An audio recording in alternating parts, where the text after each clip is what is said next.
Hello, everybody. I am your Immortal Afro Josh. You are watching Immortal Afro Gaming, where we will make gaming niche again. I'm joined by my co-host here, H3 of the Game. Welcome to the stream, man. How you doing? I'm feeling good, man. Glad to be back.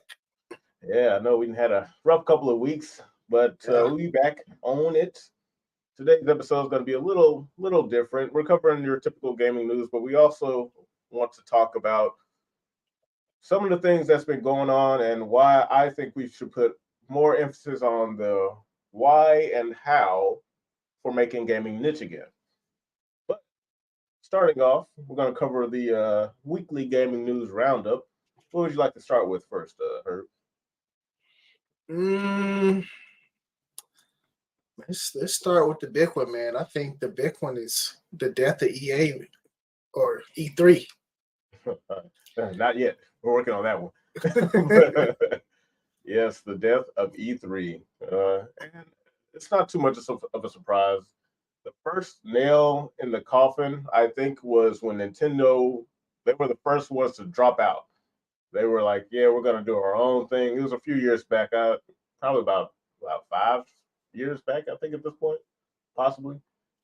But that's a big one because E3 used to be the premier place for all things gaming and then some. Yeah, I And remember. part of me wants to say I'm sad, but not really. Like with many things in gaming, they have slowly just become shit. So it's kind of hard to feel bad. Let me pull up the article here from Niche Gamer. There we are. So the death of E3, the Electronic Entertainment Expo, the world famous trade show for all things video games, is officially dead after 28 years. Man, Good Lord. that is a long time, and that, as bad as it became, it does have a legacy that Yeah. deserves some level of respect. So I gotta tip my fro to that. Yeah. I mean, E3 was the the place to experience all the new games, all the new trailers, were drop at E3. It really is like a really big or huge part of gaming or gaming history. And to kind of see it like die, it's kind of sad. But at the same time, like you know, we're evolving, things are evolving, and I don't think E3 evolved with the times. So Yeah, you know, and it's one of those things like they kind of talk about it here because even though it's unfortunate, I think this is one of those things that's necessary for there to kind of be a reset in gaming. So the first E3 was held in 1995. The show was originally intended to be a place for industry professionals and journalists. Over the decades, E3 opened its doors to smaller bloggers and finally the casual attendees, similar to your typical video game convention like MagFest. E3 announced their farewell on the event's official X, formerly known as Twitter, page. Over the years, announcements become more and more decentralized as console manufacturers and game publishers host their own shows both online and in the real world. Nintendo Direct State of Play, Steam Next Fest, rather than fighting for attention in a crowded event hall, it makes more sense for developers to get special airtime on one many showcases throughout the year. yeah, it makes sense. Yep. It And definitely makes sense. Like mhm. if I have my own thing and I have to pay you just to for my stuff to get shown, well, hell, I might as well do my own thing. Like why do I need to pay you when you have the internet where you can broadcast all your trailers, and if you do decide to do your own thing, people will come to your event and pay you money instead of going to somebody else that you got to pay. So it makes sense financially and from a business standpoint. I get it.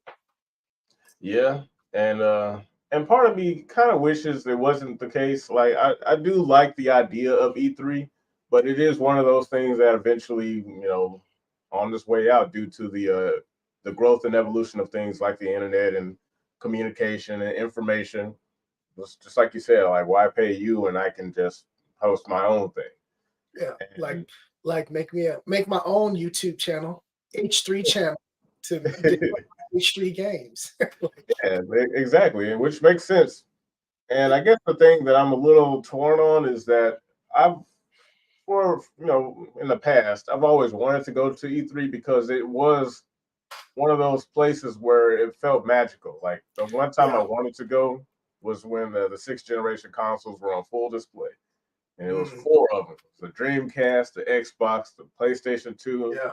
and the GameCube. And it just seemed like, dude, this is like Disney World for me. Yeah, it was just like you said, it was just magical. Like, oh man, then you get to play all the latest games or the unreleased games that were coming out. You would get like kind of hands-on preview of what the games would be before anybody else would. Yeah, and it was really cool. And I honestly don't think that's something that's I want to be careful when I say this because part of me thinks like, ah, it's just nostalgia, Josh. That's what you're really vying for. But I wouldn't mind seeing something like that, return in some capacity, but for a more niche gathering. Well, there's Evo. Well, not It's not kind of not like that. kind of, but I want it to be like it's just like E3, but for a new, like, birth of a new industry. No, not your Oh, okay, I see. PlayStations, your Xboxes, but this is I like, see. yeah, like it's very condensed. It's the same thing. It's the same concept of E3, but it's centralized in like, hey, it's just it is everything E3 was, but it's like a rebirth. It's starting all Yeah, over again. like a new generation of like consoles and gadgets and technology. Yes, Something like that. Yeah. instead of it being a focus on like the top of the line or whatever, but this is more for like um people who are directly interested in this particular level. Hmm. Like let's say if I make a console and it's not meant to be, it's like a traditional console. It's not some computer that's locked down. It is just a console. And let's say someone else is like, hey, you know what? I want to compete with your console, not just in features, but primarily in games. Yeah. And this is like our space. We all come here to duke it out here. Like, hey, this is my Josh Box 720. Oh yeah, Yeah. well, this is my H3 triangle to the three. And H3 square box. yeah, and like something like that, I think would be cool because like I like the idea of like decentralization works for the current industry because it's so massive. But I do like the idea of centralizing it in a niche setting. I got to think about it a little bit more and more. I haven't like thought that far ahead about this idea, but like I said, it could just me being nostalgic for the old days, how E3 used to be. No, I totally understand what you're saying because I really feel like Xbox and PlayStation and the big three, they pretty much get all of the shine for everything. Mhm. It would be cool to have an event where like all the upcoming consoles and games or indie games can come to one place and show off everything instead of trying to compete with, the Yeah, Xbox and PlayStation and Nintendo. So yeah, what you say and is, yeah, I yeah, understand. Yeah, yeah. Instead of it just being their games, they can be their own platforms too. 'Cause, of course, if you go anywhere, like, yeah, you can make a game that's playable on these new consoles, but you're always going to get regulated to a smaller section because, like, yeah, if you're there for Nintendo, you're going to see Mario. You see the Xbox, you're going to see Master Chief. Same thing with PlayStation, God of War. You're going to see their flagship games first, and then you're going to have like a booth in a corner somewhere where people got to look for you and find you, unless you're one of the lucky few who just get put on the spotlight for whatever reason. yeah.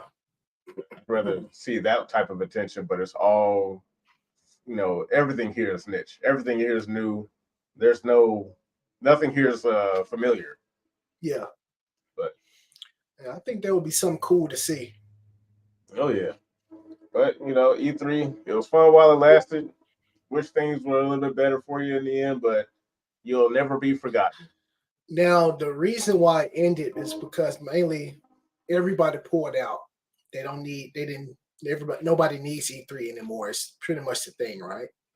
for the most part. Like I think it all started when Nintendo just decided to have their own Nintendo Direct, and that's kind of like when the first pillar fell, and coronavirus didn't help at all because I think in 2020 that they just canceled it that year, and I think that was like the biggest blow because everyone Yeah, was like, might as well just stay at home and do it ourselves.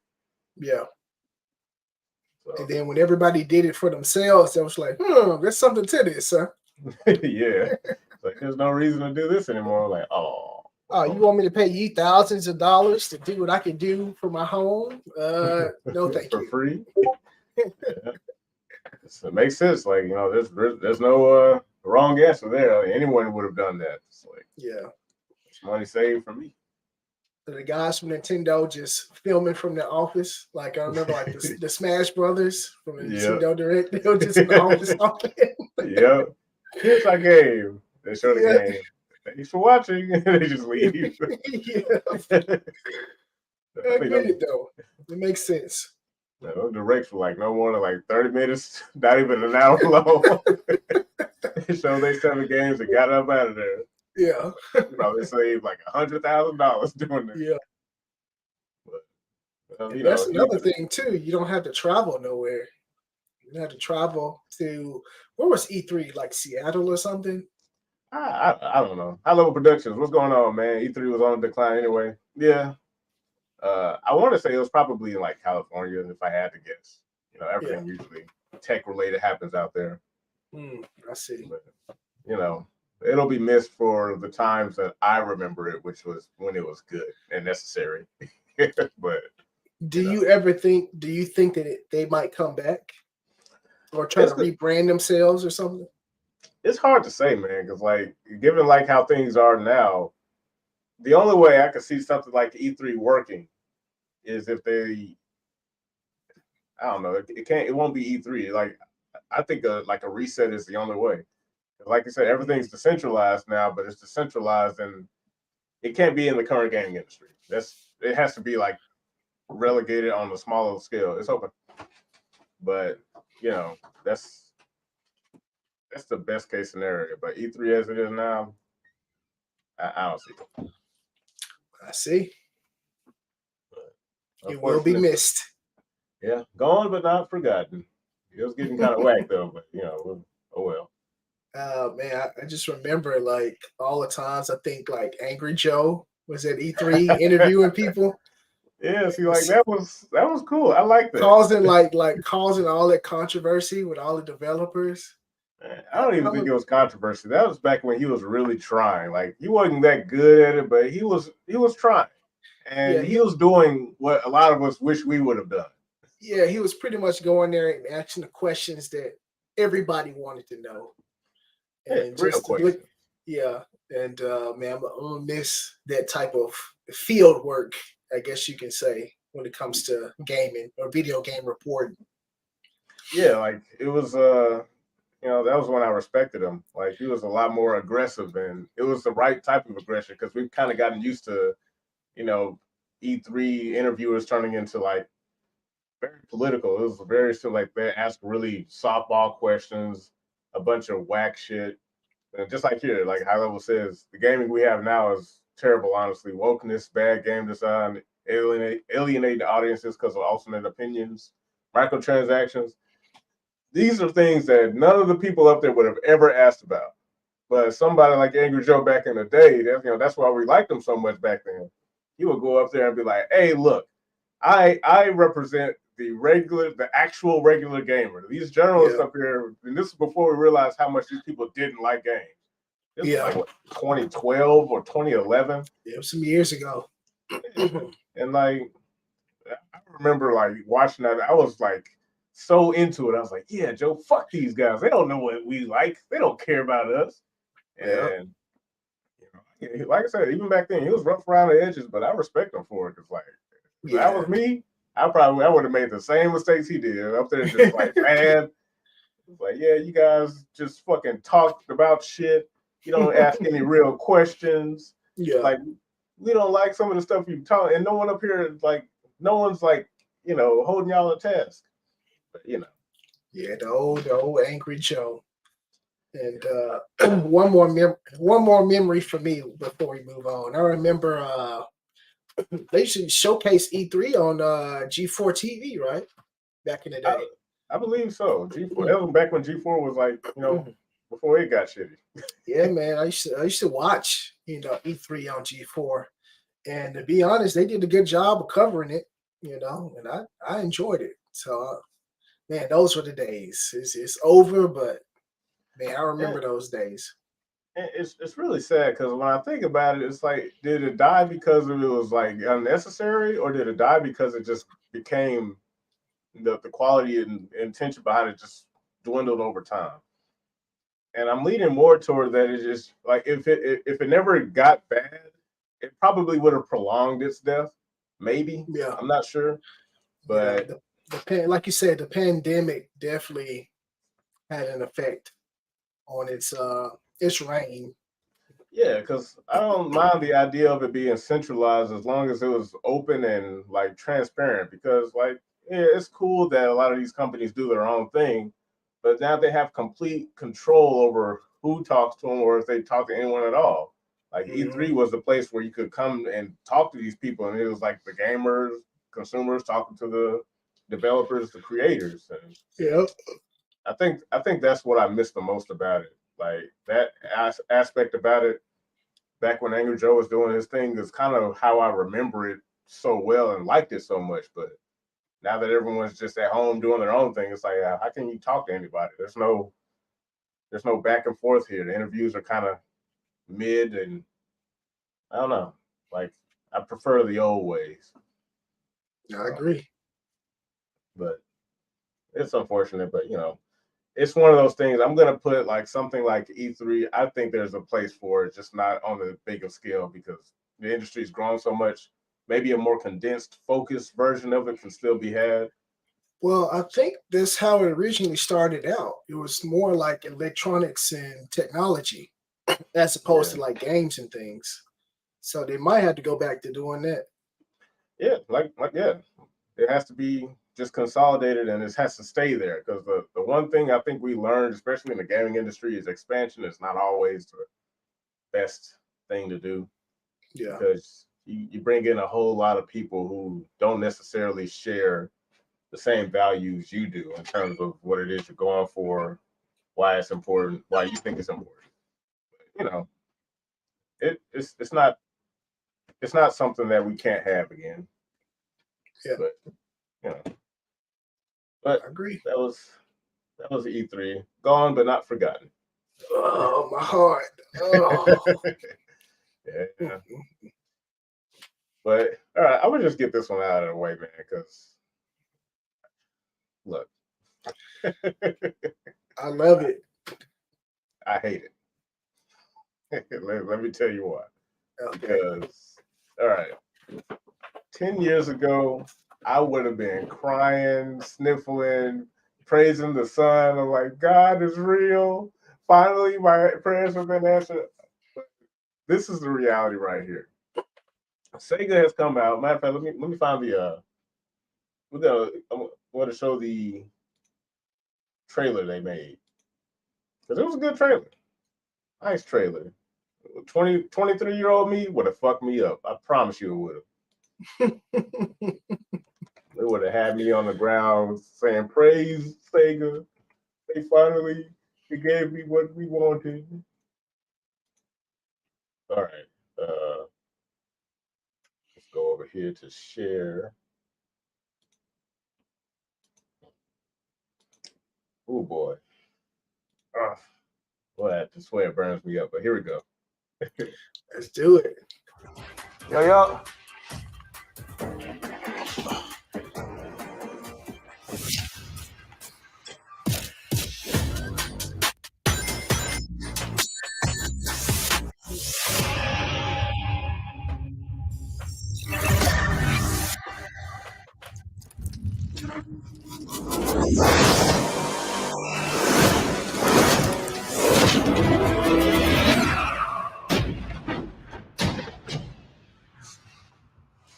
Did you save the game? Really? Of course I did.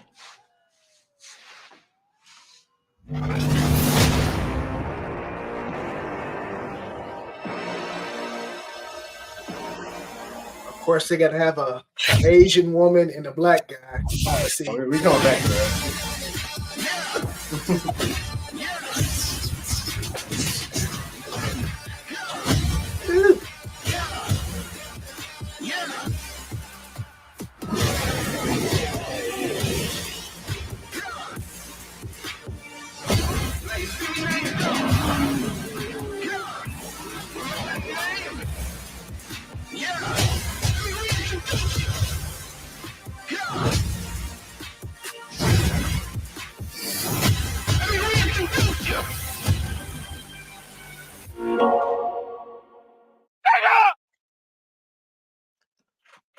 All right, so there's that bullshit. You want to go first? I think my opinion is going to be on the lighter side, so I'm gonna let you go first. Okay, so the very first video I ever uploaded to my YouTube channel was called "Topic of Discussion" featuring Jet Set Radio Future. The point of that video was I guess you could call it like a letter to Sega, like, hey, please release this game again. I love it to death. This game is literally what started my channel. Now, my channel isn't that big. It ain't like a huge deal, but that was the very first video I ever uploaded. The first video I ever learned how to edit. That video was rough, but I love it to death because like that was like showing me how far I come, learning how to edit videos, and it was about the game I love the most, Jet Set Radio. That was a long fucking time ago, right? I was how old was I when that shit? I think that was like 2012, 13, maybe. I don't know. Long ass time ago. I was a fucking child back then. Well, all bright eyed and looking like if you had shown me this back then, I'd be annoying as fuck until one of those games came out. Here's the problem. It has been 20 fucking years since we had a Jet Set Radio game. And 20 years. Oh my God. Yeah, 20 years. And the reasons varied from internal conflicts between some of the Sega higher ups at the time and the developers. Smilebit is dead. They don't exist anymore. They're the guys that originally made Jet Set Radio. And so another game has come out and has pretty much won my heart over since then because I'm like, well, Sega's just not going to fucking do it because of some stupid Japanese shit, maybe. I don't know. For whatever reason, Sega just can't do it. And enter Team Reptile. This is an indie team who are cutting their teeth on Lethal League Blaze, and I think one other game I haven't tried yet. But you can see they just like how I was learning how to make videos.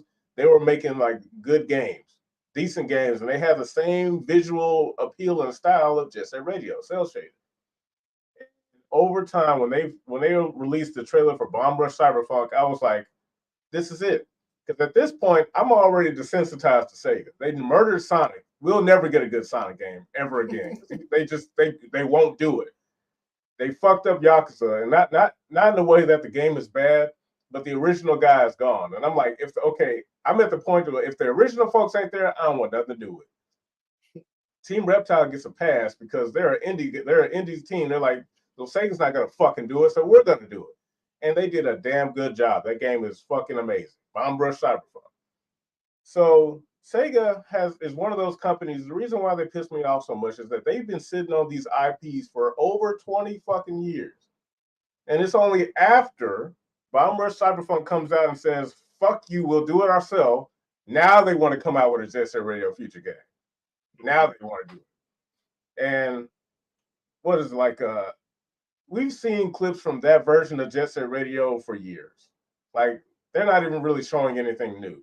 They probably drug that shit up out of the corner because the thing is, people have been wanting this game so bad. People have been making their own demos and sending it to Sega. Like, come on, man, Jet Set Radio, let's fucking go. We'll make it for you. Like, people want it that bad, and it's just like, no, they're just not gonna do it. And so Now they're bringing up this old footage. That don't look like Jet Set Radio Future. That looks like a modernized version of Jet Set Radio, which is the exact opposite of what I want. Golden Axe, they tried that before and it sucked. Crazy Taxi, y'all ain't got the sauce no more because the I don't know, man. It's just the Sega that made those games is not the Sega we have today. So I'm out. I don't care. Just because you have the IPs, I've learned my lesson. Like you guys are not you're not the same company because if you were, you would have had a consistent track record. If you're not even going to treat your main mascot decent, what fucking chance do the rest of these games that y'all have abandoned for over 20 years have? None. At best, they're going to be like decent. And look, I don't mind. I don't mind being wrong. If I'm wrong and these games just kick ass and it's like the resurgence of Sega, cool. But I'm out. Like Sega had their chance and they just done nothing. It's nothing but complacency for over 20 years. And you think I'm about to hop back in like I'm all excited now? Not to mention your fucking diversity hire trailer. You're a black and Asian girl. Yep, look at us. We're. Did you save the game? Inclusion, Josh. Inclusion and diversity. Yeah, and they Streets of Rage. We already got Streets of Rage. You fucking didn't want to do that, and now you got this 3D. I don't care, bro. Like other people make your games better than you do. Sonic Mania. That wasn't Sega. That was Christian Whitehead. Sega don't get credit for that shit. And it's like, dude, like Sega, no, they trash now. I'm sorry. The last best Sonic game they made, they didn't even fucking make it. They just published it. And then they fucked him over from a sequel. Dude, fuck Sega, dude. Like, I'm good. I'm good. So, like, so. Me personally, I'm definitely excited for it. Especially Shinobi. It's being made by the same people who made the Streets of Rage 4. So I got really high hopes for it. Man, I haven't seen a traditional Shinobi game in a long time. One of my favorite ninja games of all time is Shinobi 3. I played that game like crazy when I was a kid, and I play it like crazy now, actually. And to see them like put some effort into that game, and like I said, with Streets of Rage 4 doing so well and the way it looked like it's shaping up to be something special. Me personally, I'm happy to see these old IPs come back. But as much as I'm optimistic and much as I'm like happy to see them come back, I still got some skepticism for it. Like Josh said, this is a different time. It's like back in the day, I feel like games they put more heart into it, as opposed to today. It's more about getting it out fast, making some money fast, microtransactions and things like that. Which is why when I saw Shinobi and I saw that it was made by the people who made Streets of Rage 4, I know those people, they put so much heart into Streets of Rage 4. It's crazy. It's probably one of the best looking side scrollers I've ever seen. So I think the Shinobi is going to turn out fine because it's not directly handled by Sega. so I got some hope for that. I'm not too worried about that. It looks dope. Jet Set Radio. I had a conversation with Tevin about this a couple of days ago. And I was telling him one of the things that made Jet Set Radio so good was the style and the music. And looking at the trailer, Jet Set Radio, it doesn't have the original style. And I was kind of like, it don't look like Jet Set Radio. And then I was like a modernized Jet Set Radio. And then I was saying, the guy who made the music in Jet Set Radio is like almost make the game for me. Like really, it's like the best thing for me. And if that guy isn't returning for that music, because I know he did the music on the game you were talking about, Bomb Rush Cyberpunk. Yeah, and the music in that game is like phenomenal. Yeah, You can debate whether it's better than Jet Set Radio. yeah, You can because debate. that's what's like Bomber Cyberpunk is Jet Set Radio 3, Future 3, or Future 2, whichever way you want to look at it. And that's the thing that bugs me because it took an independent studio, and that's what I mean. That was 100% commitment to like those. That's passion. That's genuine passion.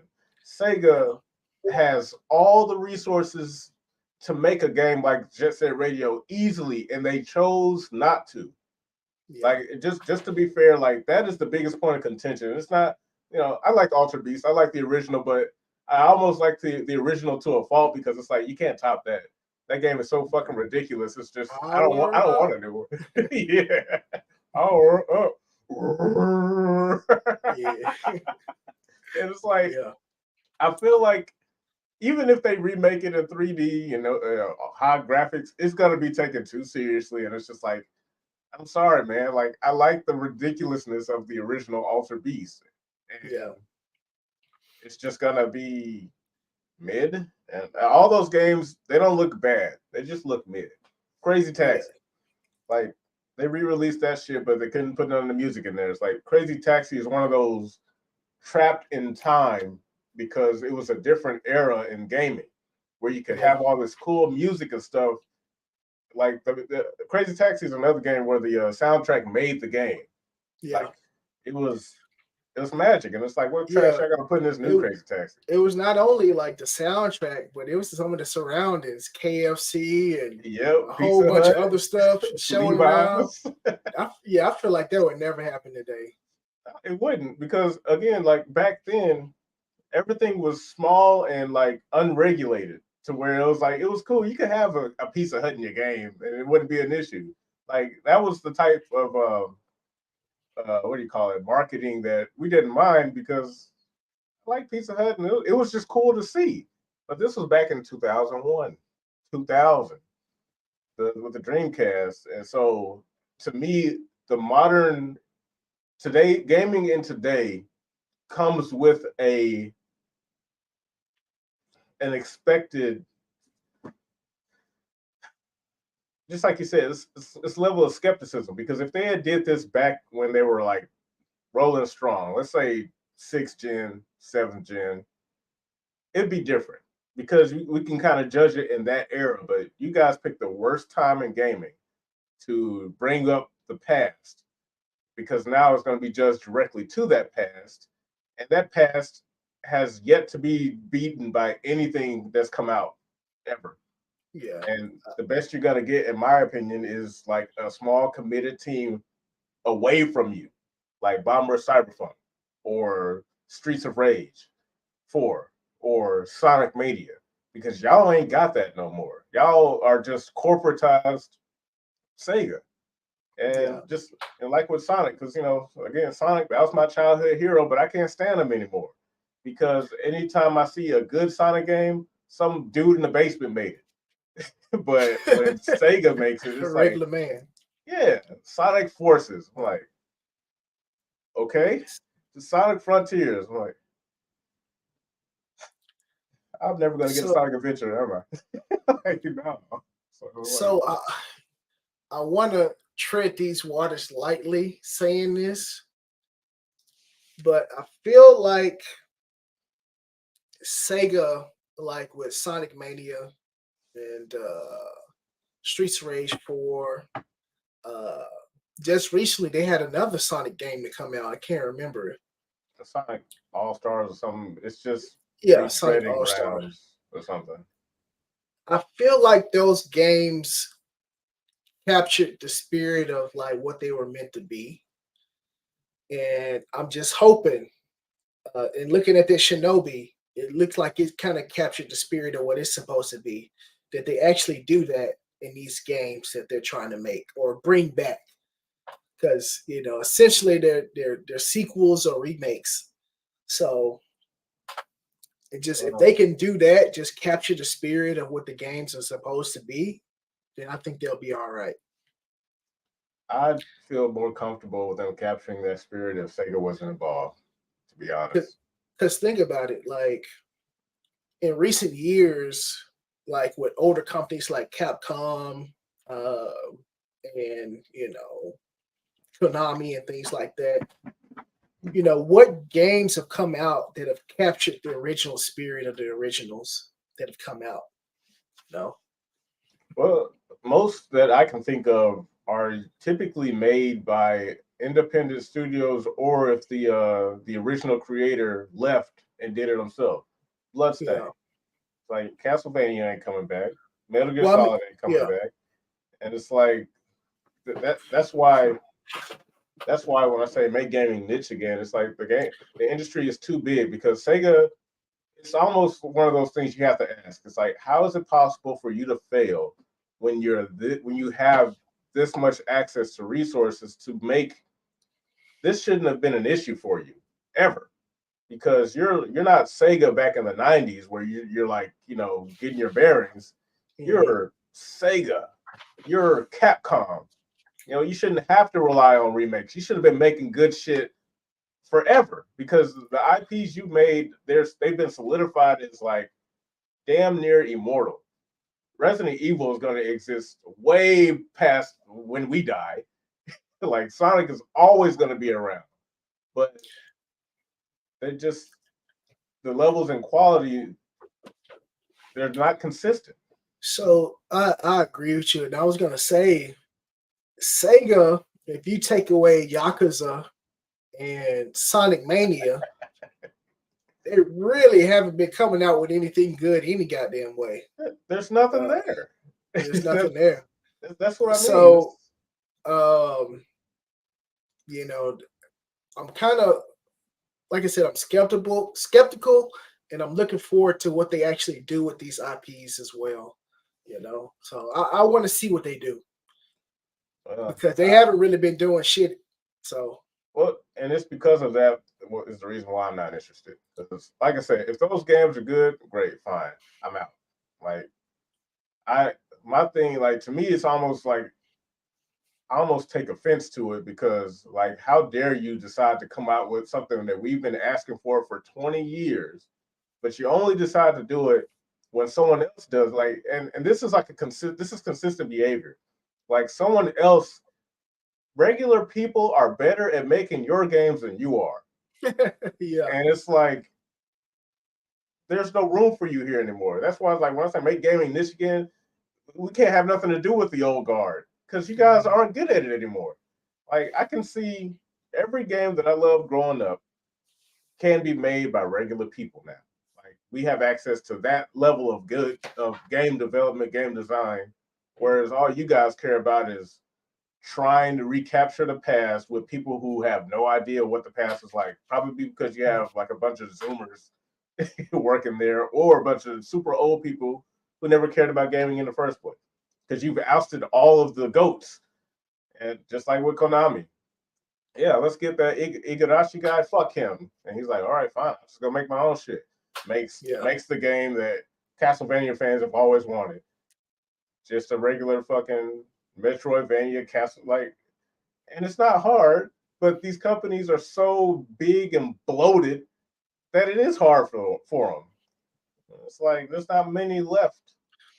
So it's like like you said, all of the original people that made these games are gone, and from what I see, they really just don't know what to do. That's what I think. They really don't know what they want to do with these IPs. So I think that's why they've been on the shelf for so long.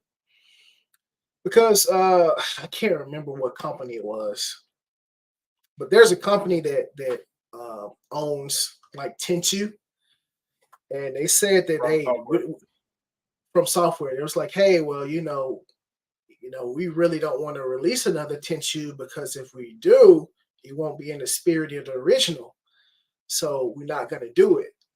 And then you said what? Massive respect for them. Yeah. They understand. They at least acknowledge it, and they gave a good reason, because, like, look, none of the original Tenchu guys are here.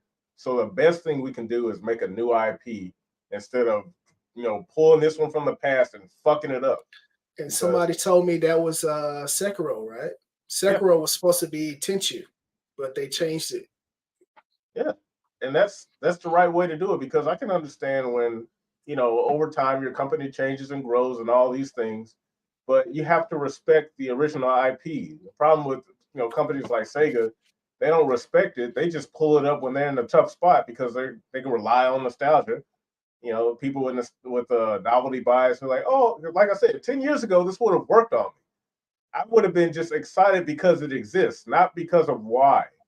Like with Dead or Alive, I'll never buy another Dead or Alive game. I didn't even buy Dead or Alive 6 because you got rid of the guy who made Dead or Alive what it is. So Tecmo doesn't have any fucking idea what Dead or Alive is. That's why 6 was so bad. And the guy, the next guy who did understand it, they got rid of him too. So it's like, what do you... Before we turned on Alive, me and Josh were talking about Tekken, and you said the guy from Dead or Alive is like one of the directors or something. He's producer and assistant director, Yohei Shimbori. And he was second in command behind Itagaki. That's why when Itagaki left, he was the main guy behind Dead or Alive 5 and behind 6. But Tecmo got too involved with 6. That's why 6 failed. And it killed the game. Core values got in the way. Exactly. And so he left, and now I'm glad to see that he's like, ironically, with like his number one rival, or who was considered a rival at the time. Because back in the day, Itagaki and Harada were just like, they were frenemies.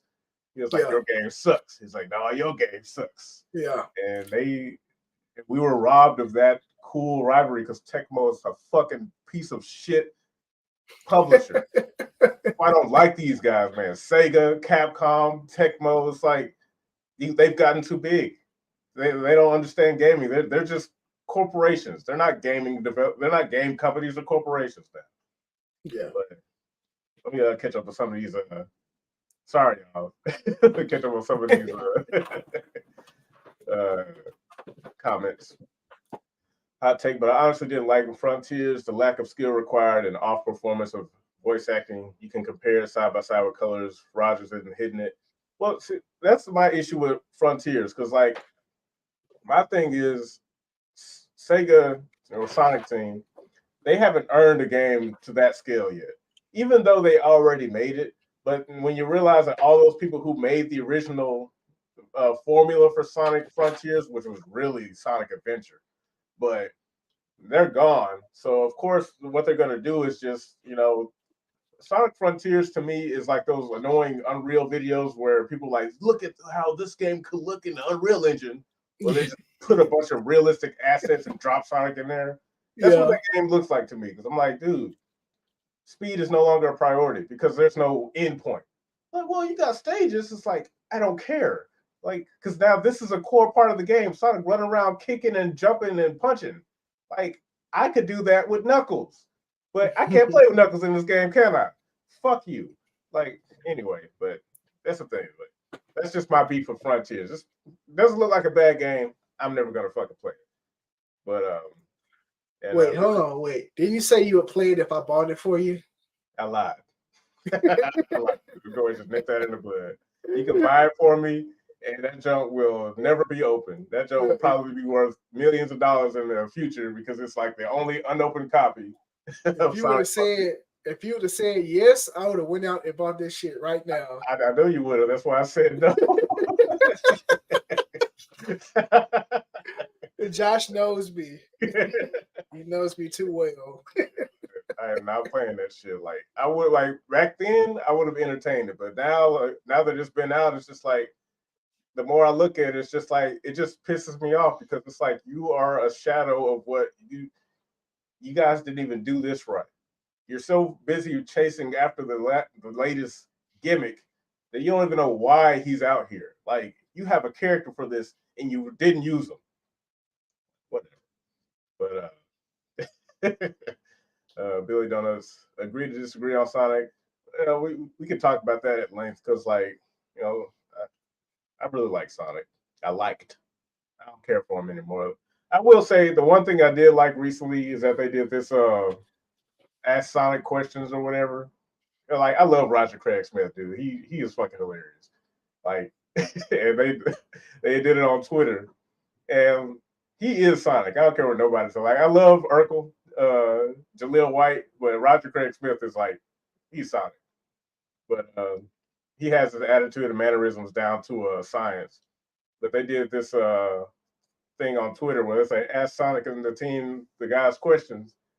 And he was like, yeah, so ask us questions right here on Twitter and TikTok. And Tails was like, should we even still call it that? He's like, I'm still gonna call it that. So I was like, yeah, that's Sonic. Yeah.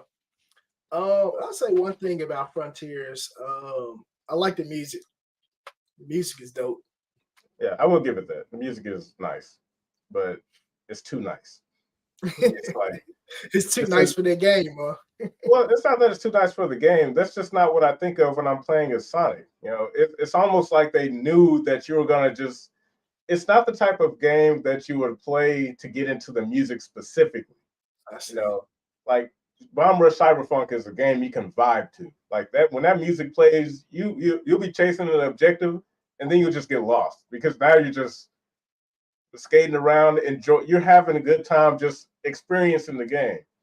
That's not what I do in Sonic games. Like you gave me this open field and this calm music, and I'm just like, this music is cool, but you got me fighting batniks in the middle of the fucking yard, and I'm just running in circles. It's like, okay, I mean, this is like a cool tech demo you got here, but that's not why I play this game. Like I play this game to go fucking fast and look cool and get the fastest time exclusively as Sonic. That's what issue with Sega. Every time they get their hands on Sonic, they do something weird that stops me from doing the one thing I'm supposed to do: go fast. Like, okay, well, here's an open field. There's no ending. Oh, it's nighttime. You become a werehog. Fuck. Like, here's a sword. You're now you're Arthur. Like, Jesus. Like, why? Why is it that Mario gets to do whatever he wants to do? Like, he gets to be Mario. I just want to fucking run, and y'all putting all this shit in front of me. Yeah, you haven't forgot about Sonic the Hedgehog where you run around with the pistol. Like, now I gotta stop or shoot stuff. Hold on now. And I'm like, normally I know I'm supposed to be running, but I'm gonna shoot you. Bing. Like ultimate life form needs a gun. Like, it's like you fucking people don't know what to do with this guy, man. Yeah. Hey, I got that game in the closet somewhere. I got it too because when I was like fucking 14, I was like, wow, yeah, because Shadow was really cool. And then I saw him pick up a gun. I was like, what's going on? Why am I? I'm supposed to be just like wiping these guys out with my chaos powers. Why I got an AK? Whatever. Stupid. But hilarious. Let's see. Too many developers on a single team makes the group indecisive. Yeah, that's why I like it in the past from people like Edagaki. You know, I like games that have a direct visionary at the top. He controls everything, which means he's responsible for everything. That's how you control like a game's direction. Instead of just catering to the latest trend, trying to jump on, Edagaki went his own way. Same thing with Igarashi. Because when Bloodstain first got revealed and it didn't look too hot, he was like, nah, fuck that. Turn this shit off. We're going to fix it up. We're going to clean it up until it looked right. And he took responsibility for it. And that's not something you see out of developers these days. Like, same thing with Edagaki. Same thing with Harada. Harada, like, I'm doing it my way. Don't ask me for shit. Like, you're going to get what I give you. And I'm like, yeah, we already like this game. Like, we're gonna buy it. So what y'all fucking? And you know what? People end up liking it anyway. Exactly. That's why I was like, I respect that. And we don't get that no more because a lot of these guys, these developers, they get this ego thinking that just because they're in the position they are means they don't have to. What do they call it? Like they suck at what they do, but they act like they're better than us for it. Like, well, we make the games you play. It's like let's take for example, Grand Theft Auto. Even though it's early, there's not a lot to go off of to tell if this game is going to be trash or not.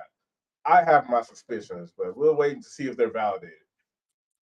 But when you see these people working on the games, like the pictures of these people, you're just like, you don't care about games, man. You're just here to push your shit.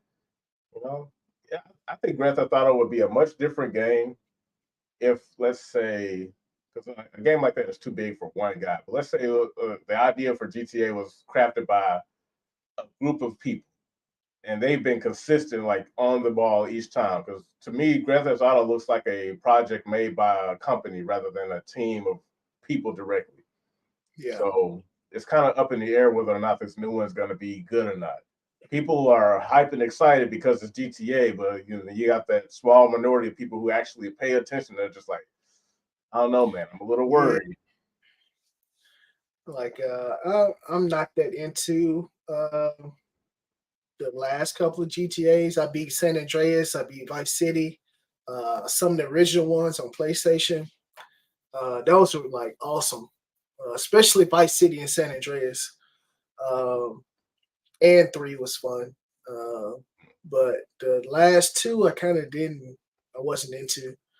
But this new one, it looks cool, but you just squint your eyes and it's kind of like suspicious. It's like with how everything's been over the last couple of years, it's like, fool me once, shame on you, fool me twice, shame on me. It's like that's the mindset that you gotta have with a lot of these games now. And I hate that.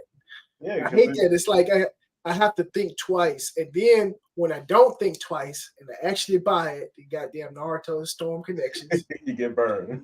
get burned. Like, man, the last game was good. Needed some little touch ups or whatever. The next one gotta be, just on the same thing. All you gotta do is copy and paste. You copy and paste, It and then should be that easy. but they copy and paste and left out some of the paste. They left out some of the paste for the copying. It's like, hold on now, y'all missing some stuff from the last game y'all just came out with now. It's like, how did y'all not put this? It's literally the same game. It's the same engine, the same moves, same characters. We've been looking at the same animations for years, for like 7 years. And it's like, how y'all mess up on this? And like I said, like when game companies become corporatized, like they prioritize elements that doom the game performance, the production, and the cycle to break that, in my opinion, is for games to get back to just being smaller. Like games shouldn't be this big because not only do they have a bloated budget, but there's too many people. There's too many chefs in the kitchen, probably people who have the most unuseful job there. They're just there, but they have to be present and paid and whatever. Expansion. It's like, it's not always about growing. It's about refining, optimizing. And optimizing for games nowadays is hell because of how fat these games are. It's like, if there's one thing I'm worried about when it comes to Tekken 7, 100 fucking gigabytes, dude. Like, what is in this fucking game, man? Like, why? Because there was a time where Tekken was not even 10 gigabytes, and that was Tekken 5, and it has most of the characters we come to expect. But now that we keep chasing these high fidelity graphics and incredible resolutions and realistic bullshit, it's just like there's too much shit here. It looks good, but it's starting to come at a cost from performance, and like I'll never be able to own this game because it's too big. Like we just condense this shit, like bring it pare back some. I agree. I mean it it cuts into the content too when they're so focused on graphics and making the game look good. It's like they spend so much time on that, and then the story and the voice acting and a whole bunch of other stuff just gets sidelined for just looks. Yep, things become terrible. It's just not worth it. See, I didn't even know Konami made Ape Escape. Yeah. You remember they had one of the monkeys from Ape Escape in the Metal Gear Solid, I think, at one point. Oh yeah. Yeah. What shit, man? Like Konami don't even act like a game company anymore. Like, we're making pachinko machines, but they're doing the same thing with re-releasing trash version of the Metal Gear Solid collection. You heard like performance on that was ass. I'm like, how do you fuck that up? You don't care. Dang. But they did get everybody's attention with that super duper realistic Metal Gear Solid 3 trailer. It's like it's the same shit, man. No one's learning the lesson. No one cares. And this is gonna get the same idiots howling like, "Oh man, I love Metal Gear Solid 3." All right, it's like you gonna be the ones who get by the game. Oh, this game busted. Man, gaming has changed. I'm like, where have you been, dude? It's like I just don't see how they can mess up on Metal Gear Solid 3 like a remake. It's like it's copy and paste with like upgraded graphics. There's something missing there. What's that? Kojima. Yeah, but That's Kojima's game. It's his game. But if you just taking the base game, recoding it with some graphics, and maybe reworking some of the voice lines, come on, it's like easy. Come on, man. See, like you're correct. It should be. But I don't think people understand how important it is that if something is made by the guy and the guy's not there anymore, you can't touch it. Because remember, From Software was, as far as I know, the only company that realized this and dodged the bullet. They're like, we could go through and make another Tenchu game. But if the people who made Tenchu aren't here, all we're going to do is make another Souls game because that's what we've been making for the past 10 years. And then if that game comes out, people are going to be like, what's this fucking Souls Tenchu shit? I wanted a Tenchu game, not a Souls game.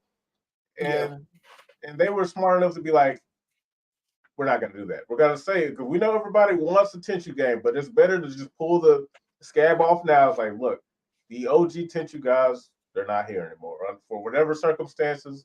And we can't in all good faith give you what you want. Yeah. So we'll level with you. We'll make a brand new IP, change it up, and see how you like that. And that game did pretty good. Everyone's satisfied. You could always go back and play the old Tenchu games. They ain't gone yet. Yeah. But you can go back. And it's the same way, even when it comes to like a remake, because just because you have the source code doesn't mean you understand the source code. It should be copy paste, but it's like unless you guys are the guy, you're not gonna do it right. Yeah. Because Dead or Alive 6, like all you're doing is put all the information's there. Just go look at it. Like these people don't care. They're only bringing it up because they want money. Of course. So it's like, of course. Like, how many times does this shit have to happen for these companies to like with Sega? I'm like, instead of making all this new old shit, just make new shit. You know, you can do the same thing From Software did. It's like, look, we know y'all want a new Jet Set Radio, but we have been fucking with these guys for 20 years. And half the guys we called, they didn't want to come back because we fucked them that's why they left in the first place. Yeah, I was talking to Tevin, he was saying that the guy that made the music, he's been trying to get a Jet Set Radio made for years. Yeah. What he was telling me. And he was like, that guy has a bad relationship with Sega. So the chances of him coming back and actually being one of the guys that work on the music is like slim to none. And he was also saying that the guy worked on the character models too. Like he drew a couple of like character models for like Jet Set Radio when it first came out. Yeah. So it's like a lot of the soul of the game came from him. And without him on that project, there's no Jet Set Radio. I just don't know. They'll sit here and tell you, like, oh yeah, we got some of the guys. You got the guy that coded the ground or fucking the menus. And I'm like, okay, that's cool, but you know what we mean. The guy that brought the coffee and snacks. Yeah, and it's like you would only know about that stuff if you were like so into it, because that stuff, only stuff like that, me and Tevin would know. The average Jet Set Radio fan, they'll never know that. That's why they'll be easily conned by like a new Jet Set Radio game. And see, I didn't know that until he told me. I didn't know. Yeah, because it's like crazy. you really have to understand what goes into some of your favorite games. It just can't be the game existing. Like there are a few games that you can get away with that. Like a game like Sonic. You don't necessarily need the guy for Sonic to be involved with every Sonic game because his whole purpose was supposed to be a platform mascot. And as long as he went fast, which they ain't doing, but for the sake of the argument, as long as he did that, he was a cool hedgehog with attitude, all that stuff. That would have been fine. But games that are very specific, they're very niche in nature. You need those people that are involved with it. That's why I like Bomber Cyberpunk so much because they managed to do it because they replicated what the original Jet Set Radio group did on their own over here by themselves, and then managed to get the guy from the original Jet Set Radio to make music for them. And I'm like, they earned this. And it's a new game. It's completely separate from Sega. It ain't like, oh, it's a ripoff. Like, no, this is the true spiritual successor because all the things that made the original so good happened here naturally on its own. Born out of people genuinely wanting another game like that because Sega wouldn't fucking do it. Yeah. So, and I'm gonna have to play that game. I was watching you play it on stream actually. And, that's the only reason why I know about it. And I was like, man, it's kind of dope. It's everything I asked for. Like my old topic of discussion video, everything I asked for in that video is in that game. Everything, with the exception of probably something on the side, like because I didn't talk too much about story because like the story that's something y'all need to make up the reason why everything's happening. But as far as like the gameplay aspect, you can switch rails, which is something I asked for. You are able to get off and run on your feet, which is something I asked for. Like if I go back and watch that video, it's almost crazy. It's like these people watch my video. It's like holy shit, they gave me exactly what I wanted. So now when I see Sega and talk about, look at us, look at Beat. You remember Beat, right? Yeah, he was going up the rails. Like, no thanks, bro. You had your chance, but you blew it. So like, that's just not gonna work anymore, man. Yeah. So Shinobi, I got hope for. Jet Set Radio, I don't have no hope for. Crazy Taxi, looking kind of wonky right now. Streets of Rage, I don't even know why they're even making another Streets of Rage when Streets of Rage 4 exists. That game did Streets of Rage so much justice, it's not even funny. You got all the old sprites, you got all the new sprites, you got all the old music, you got all the new music. It's like I don't see how they can top that game. If it plays anywhere close to like a Yakuza or something like that, it might have some type of life to it. But I'm kind of iffy on that. Golden Axe. I might have to play that game. I don't know if you remember a game. Do you remember Gauntlet Legends? Sounds familiar, but I likely didn't play it because my parents Gauntlet Legends was like an arcade game where you pick like your warrior and your wizard and everything like that. It was on Dreamcast too. They ported it to Dreamcast too. Mm-hmm. And that game was really, really fun. If it's like Gauntlet Legends, then I think that I'll probably have some fun with it. But Shinobi, I got the highest hope for. I think that game is going to be good. And it seems like the game most closely associated to its roots. So I could see Shinobi probably being a banger because that's a dormant IP that hasn't had any life since I think 6th gen. They made a 3D Shinobi. Yeah, they had Shinobi, and then they had Konochi after that. Were they good? Because I never got a chance to play those. They were really good. It's like one of my favorite games. They were kind of hard, but they were really fun.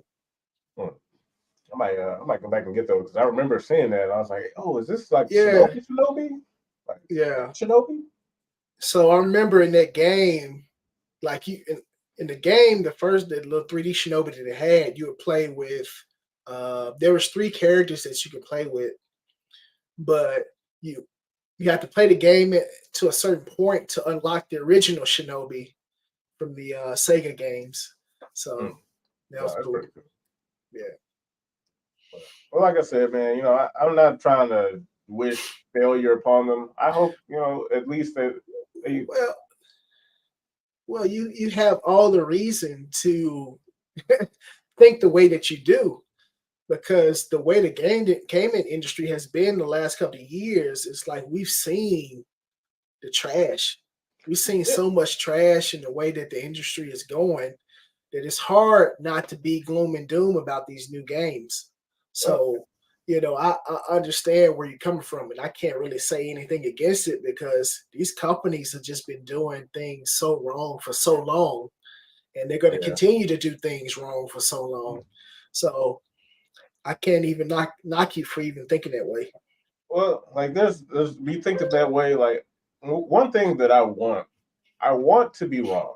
Like I really do. Like I don't like people kind of misunderstand. Like when I make a judgment call, like oh you just hating. It's like look, if I'm wrong, then I'm wrong. I prefer to be wrong because a lot of the shit I've been right about is just I still lose. Like the game sucks and I don't get a game. So I was like, man, it'd be cool if like you know for me to eat my words. Like I would like to eat my words on something like Say Radio. That shit's just not gonna fucking happen. That's like Shimu 3 to me. But like for other stuff, like as far as like the gaming industry is like, I want to believe that there's a good thing going here. That we can have a decent industry, but now it's just gotten to the point where I'm just convinced that the only way forward is to nuke everything and just start over, or at least just completely disassociate from the industry as we know it now. And as radical as that sounds, every day I'm just like, there's no other way. Like it has to be. There is something wrong with becoming too big because in order to justify that size, you have to take on bloat, and bloat it just gets in the way. And I kind of see how like other stuff in my life, like me adopting Linux over Windows. It's like I don't need all this extra shit y'all keep pushing on me. I just want the thing so I can enjoy what I do. Yeah. But you keep adding all this other stuff, and it just gets in the way. It slows stuff down. It messes up my experience, and it's just like, yo, I don't want that. Like, and it's the same thing with gaming. These games are so huge that now they can justify you'll never own it. Because it's like, come on, what game is good? What 100 gigabyte game, and it's like the average game in the AAA space, is gonna fit on a disc for you to like keep that doesn't require so many updates because there's so much shit in the game that could break at any moment. And with the most gamers nowadays like, oh, patches, I want this, I want that, fix the game. Like even if you did get a physical copy of Tekken 7, it's useless because now it's gonna get patched 40 times and then the season passes and Yeah. I liked it better with Tag 2 when before it came out, everyone got like a demo or something. And Ancient Ogre had that one busted, like that busted Infinite, Yeah, and they were definitely. like, Yeah. yeah, we fixed that shit before it come out. And that was the game you got, and that was it. You're done. On to the next game. And this game was good enough to last 7 years. And it's like, you don't get that no more. Yeah. It's unfortunate. Yeah. That shit was funny. Dude, it was a leech how long kicks. He just Yeah, kicking your shin, kicking your shin and your side, like yeah, pop, pop, pop, pop. Yeah, it was long cold. legs. But it's a different time, and I just think people need to stop thinking that oh well that's just the way the industry goes. It's like we can go back to that. It's not a thing that we just can't have anymore. We just have to rebuild it and just go back. I The way agree. forward is backwards. All right, and we got another topic, don't we? Oh yeah, the most sinister topic. The sinister topic. Oh Yep. no. Pack it in, guys. It's over. As you guys know, there's been a lot of controversy because of whores and sluts and harlots have like they go on Twitch because they're either too ugly for porn, which is new. I didn't think that was a thing, or they're not committed to ruining their optics fully. So let me share the screen over here. Twitch belongs to women. Yeah, I would have put another word, but I'm trying to be nice. Okay. So right here, Twitch reverses its stance on adult content, will allow animated nudity. So what brought what? Yeah, I'll take.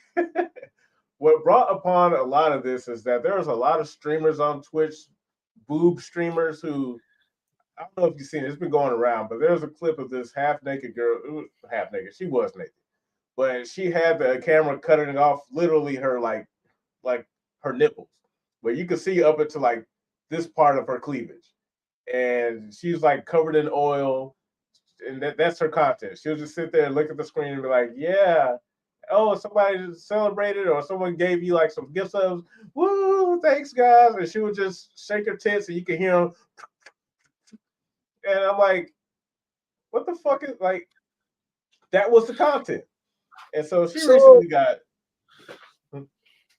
Well, so let me be clear. Twitch, what is Twitch for? Is it for just gaming? It's for women. It's just that's what I thought it was for. Just gaming, right? Streaming games. Not what anymore. What is Twitch actually for nowadays? Twitch was supposed to be for gaming. That's what it was founded upon, long time ago, once upon a time. But now what it is they're trying to be a catch-all in terms of like content. Okay. Yeah. Let me find it. I'm gonna find like the clip in question. I'll find a picture of the clip, but I want to find the actual clip. I remember hearing about like the hot tub streamers and stuff like that, and I was like, "What?" And it would throw me for a loop, and I would think, "Why are they like Twitch allowing this stuff to happen?" Oh wow! Watch me get fucking banned for showing you this picture. Wow. So this is one of them. There's like a bunch of these. This is like there's a whole slew of them. And what they do is sit here just like that, reading chats, and when people donate, they celebrate by shaking their tits, slapping their whatever. And that's the content. Now, how did this pass the Twitch security? Well, see, they be on everybody else's ass whenever they say the wrong word or the wrong this and the wrong that. Why don't they see that as wrong? Because Twitch is legitimately a sexist company. Like rules for men, no rules for women. I see. And this is why I went on that rant about Pokemon last time, because she co-signs this shit. You say the wrong word, your ass is gone. But if you up here like I said, there was literally a story where this girl was getting her back blown out on Twitch, and she didn't get banned immediately. And when she did get banned, it was only for like a week. Oh wow! So, but when somebody said the wrong word on Twitch, permaban. Like no chance of getting it back unless he was fortunate enough to have a big enough community to fight Twitch and get him back reinstated. But even then, it's like it shouldn't have to come down to that. So, that's crazy. I'm gonna read a little bit of this. Twitch has finally, Twitch reverses stance on adult content will allow animated nudity. Twitch has finally. Say what? I was about to say that don't make no sense. Go ahead.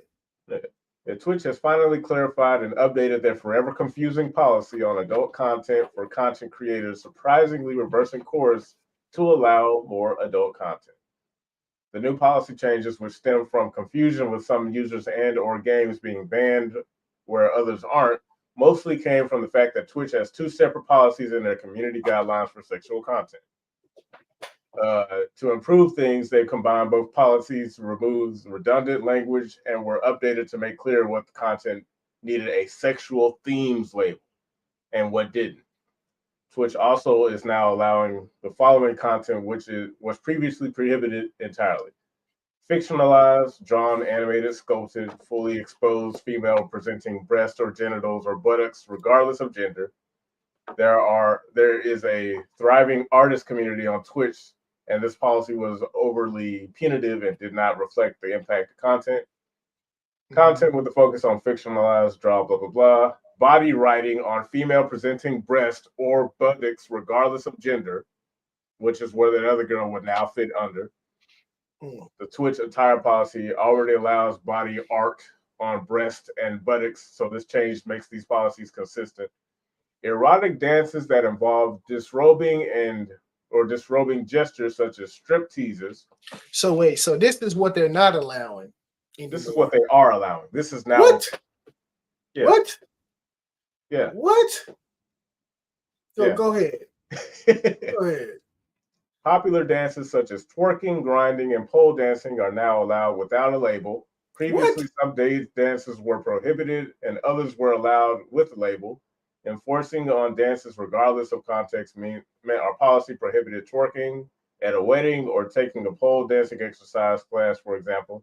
The policy now takes context into consideration and only prohibits streaming inside of an adult entertainment establishment. What? I'm confused. I'm so confused. It's okay, Herbert. It's just that is this to get rid of the sexual content, or no, this is just like this is to allow it. Just like Gaseous Play says down here, Twitch is now Chatterbait too. So, bro, like, say, well, here's a good part. It gets better. When it comes to gaming, though, Twitch is still not allowing games that focus on sexual content or games that have been modified to have sexual content, even including new patches that fans love doing. What? We handle nudity in games in two ways. First, games featuring nudity, pornography, sex, or sexual violence as a core focus or feature are entirely prohibited. Custom gameplay or visual modifications that include nudity or sex content, including uncensored patches, in otherwise allowed games, are prohibited. Learn more about prohibited games. Second, for games where nudity is not the core focus of the feature, the mature rated games content classification label is sufficient for incidental nudity. However, the sexual themes label must be applied to gameplay that focuses on nudity. Learn more about blah, blah, blah. Users may not engage in simulated sexual activity or erotic roleplay with other players in online games. Games that primarily consist of user-generated content, in-game roleplay, or interactions in virtual reality are not exempt from this policy. So nobody should be playing Grand Theft Auto on Twitch. Nobody should be playing it. Look, Herbert, you're starting to sound like a sexist. The thing here is, if you're a woman, you're okay. But if you're a guy on here playing a game, cut that shit out. Those are the rules. Because GTA has sex, and sexual themes. And just in the video we just saw with the next GTA, they got the chick twerking on the car. And they got the strip club twerking. Look, man. So that's video game sexual imagery. What the hell are they doing? Well, look, what you need to understand is that don't do it or else we'll ban you. So, but if you're a woman and you want to fucking shake your titties and body paint, oh yeah, you're good to go. So I'm confused. So the girl in question who had the oil and shaking her tatas or whatever, what is the actual response to her doing that? This. Like, are they banning stuff? But she was banned, and then this came out. So she would So like to this, be unbanned. so this allows her to do it. Yeah. What the hell? Yeah, like right here. Said this means that Twitch will keep their list of banned games like Yandere Simulator, but e-girls like Amaranth are now allowed to openly pole dance for dollars. Oh my god. Oh my god. So Twitch might as well be like OnlyFans. Yeah. Well, it's like the one of the biggest issues that Twitch has is that it's not focused on gaming, and this is shown in the content creators that try to make a living doing stuff like, oh yeah, let's operate on Twitch. This is the place for gaming, right? But anywhere that guys go, where they congregate in massive numbers to enjoy their shit, women follow. And when they follow, what do? They turn it into something about them. Now that they're here, Twitch needs to accommodate our wants and preferences because we're more important than you. It's not about you and your video games, even though this is like the whole reason the site exists in the first place. No, it's about us and us making a living off of your whatever. It's like the contradiction here. The contradiction here is that you won't allow virtual sexual content, but you'll allow real life sexual content. Yeah, that's the hypocrisy that I'm seeing here. It don't make no sense.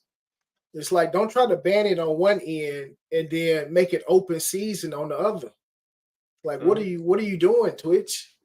What are you doing?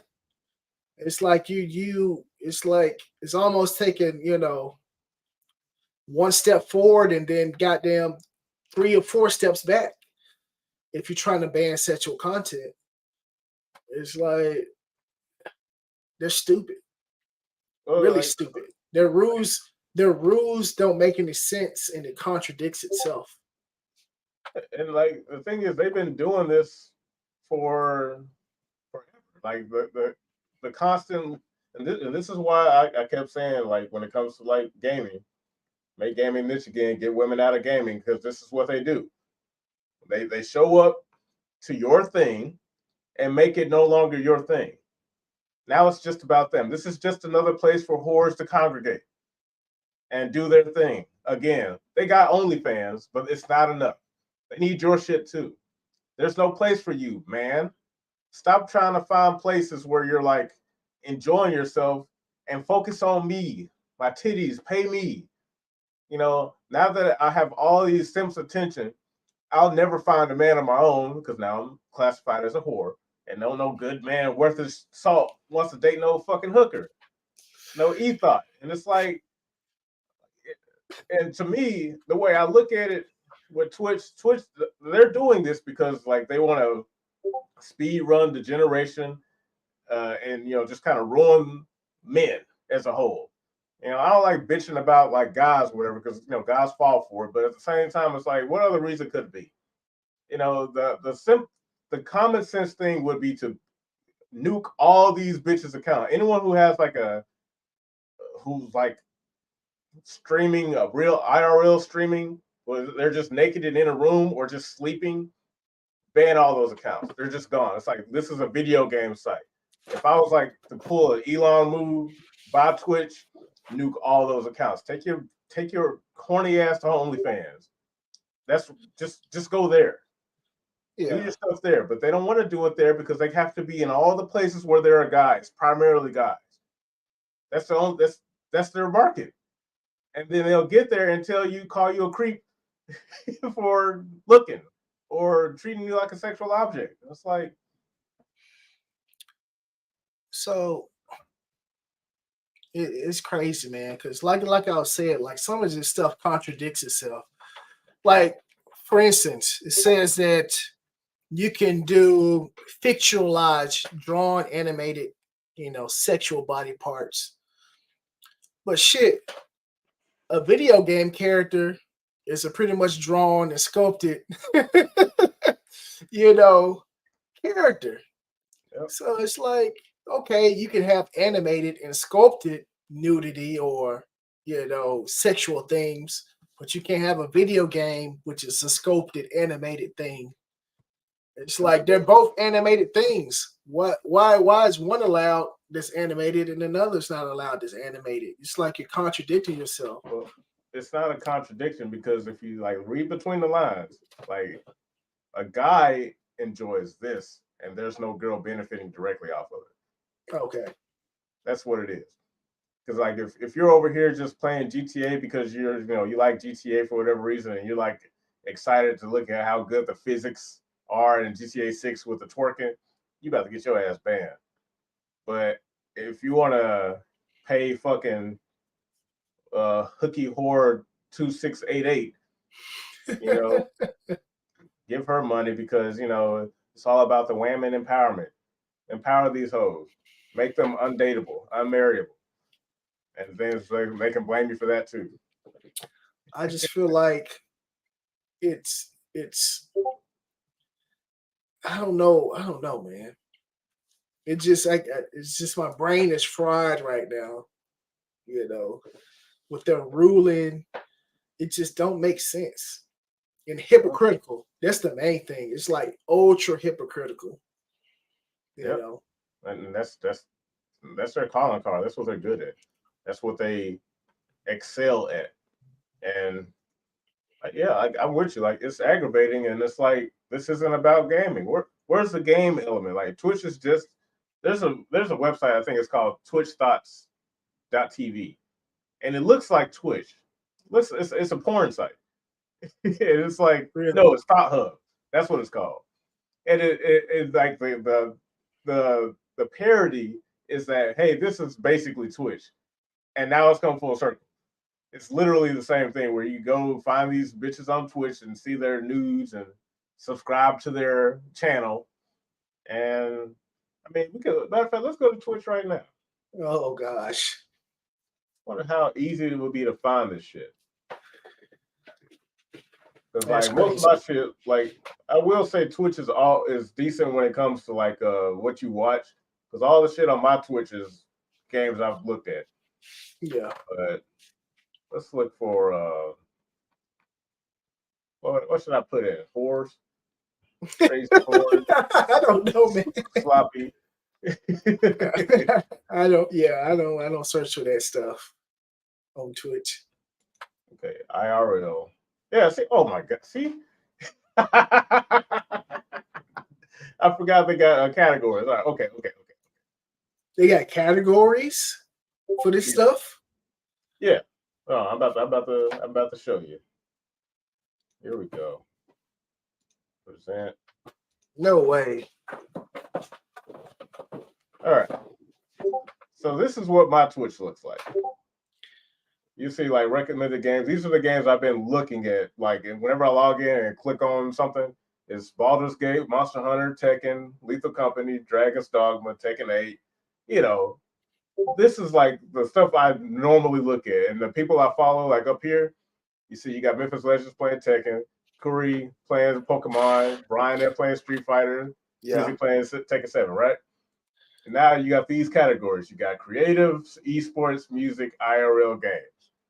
This is how they like hide it. They kind of like expanded. Like, oh yeah, first we were just games, but IRL streams thanks to people like Ice Poseidon. So this is all like new to me. So I'm being informed. I'm like a new class student with this. So I'm interested. I'm like at attention. Okay, so you see these are all games. There's a few of these folks with games, and this is another thing you'll notice with female streamers. You see this? Look at all that cleavage. Yeah, I see the cleavage. Yeah, because like, how else you gonna watch? But okay, so let's go. I'm gonna save this for last. This is IRL is in real life, but music streams. This is pretty much people making beats and playing instruments. This is pretty neat. This is nice, but you still can't dodge them. See, I see she has her belly out and well, things see, like that. even in music, you can't escape. But but music for the most part, like, is pretty decent. Esports, what you'd expect: Tekken, CS:GO, Warzone, all that good stuff. Creative is their art section. This is also pretty decent. Most people, just draw, paint, whatever. One of the guys I follow, his name is Ben Baylor. Really good artist, cool guy. And you'll see something wholesome like this. 66-year-old granny talks about stuff in chat while doing art for a game. Yeah. That's pretty nice, neat. Okay, and now last but not least, Oh. where's it? IRL. I'm gonna click on this. Just guess. What do you think you're gonna see mostly in IRL? We're going to see somebody walking and biking down the street. We are going to see someone working out. We are going to see someone cooking in the kitchen. What else? We're going to see somebody teaching physics and mathematics. I think that's what we're going to see, Josh. Oh man, I sure hope you're right, Herbert. Let's see. Here we go. Oh my God. Oh my God. Who is this dude over here in the corner? Hey, you can't beat him, join him. Dude, this is terrible. Yep. That's terrible. Okay. So right here.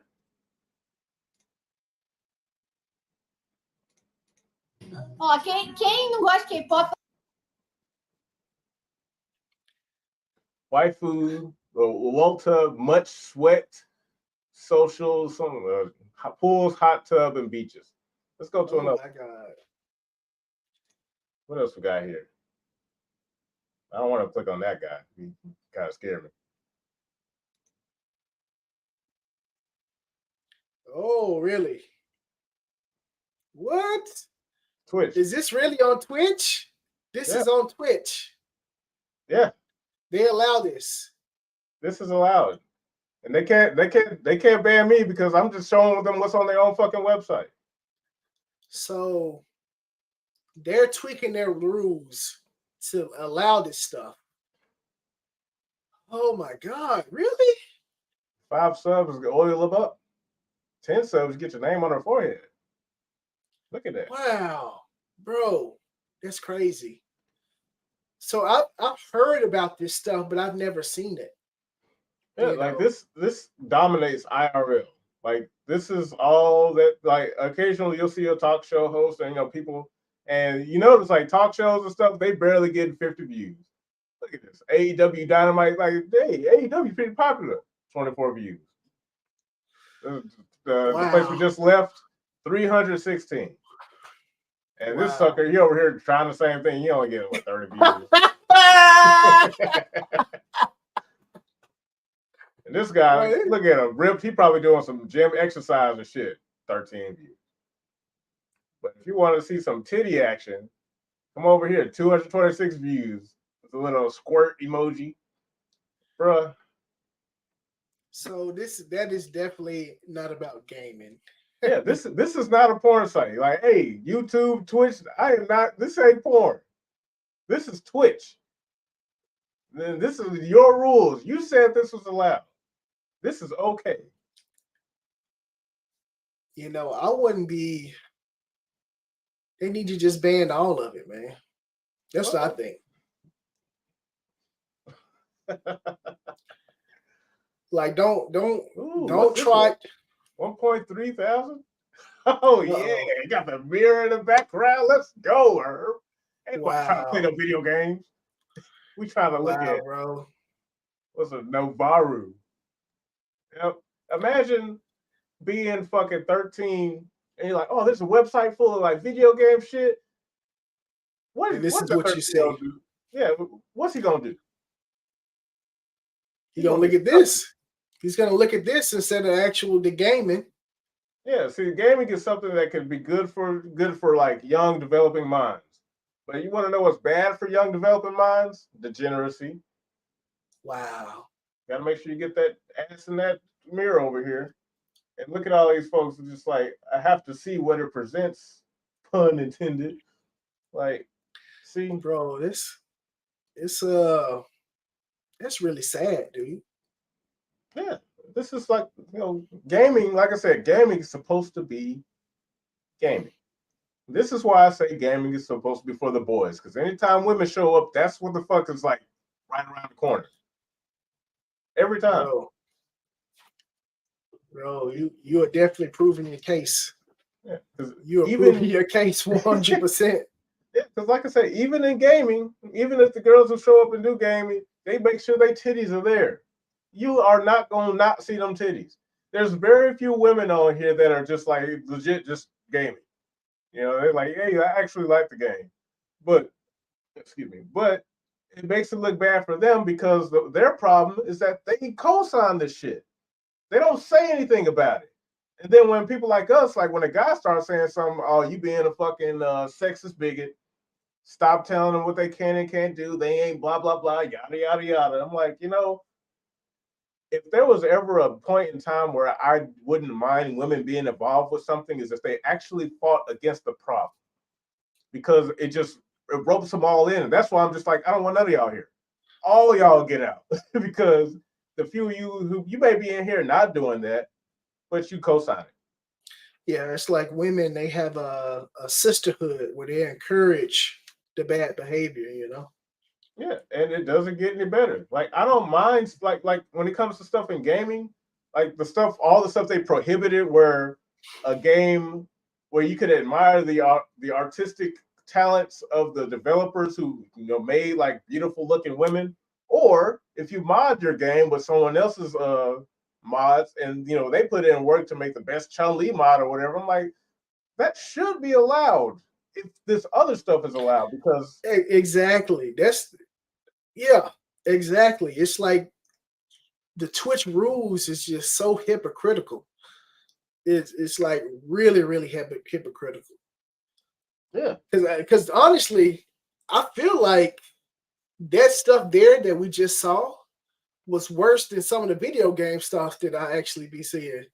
Yeah, because you remember when we were talking about mods and stuff back in the last episode?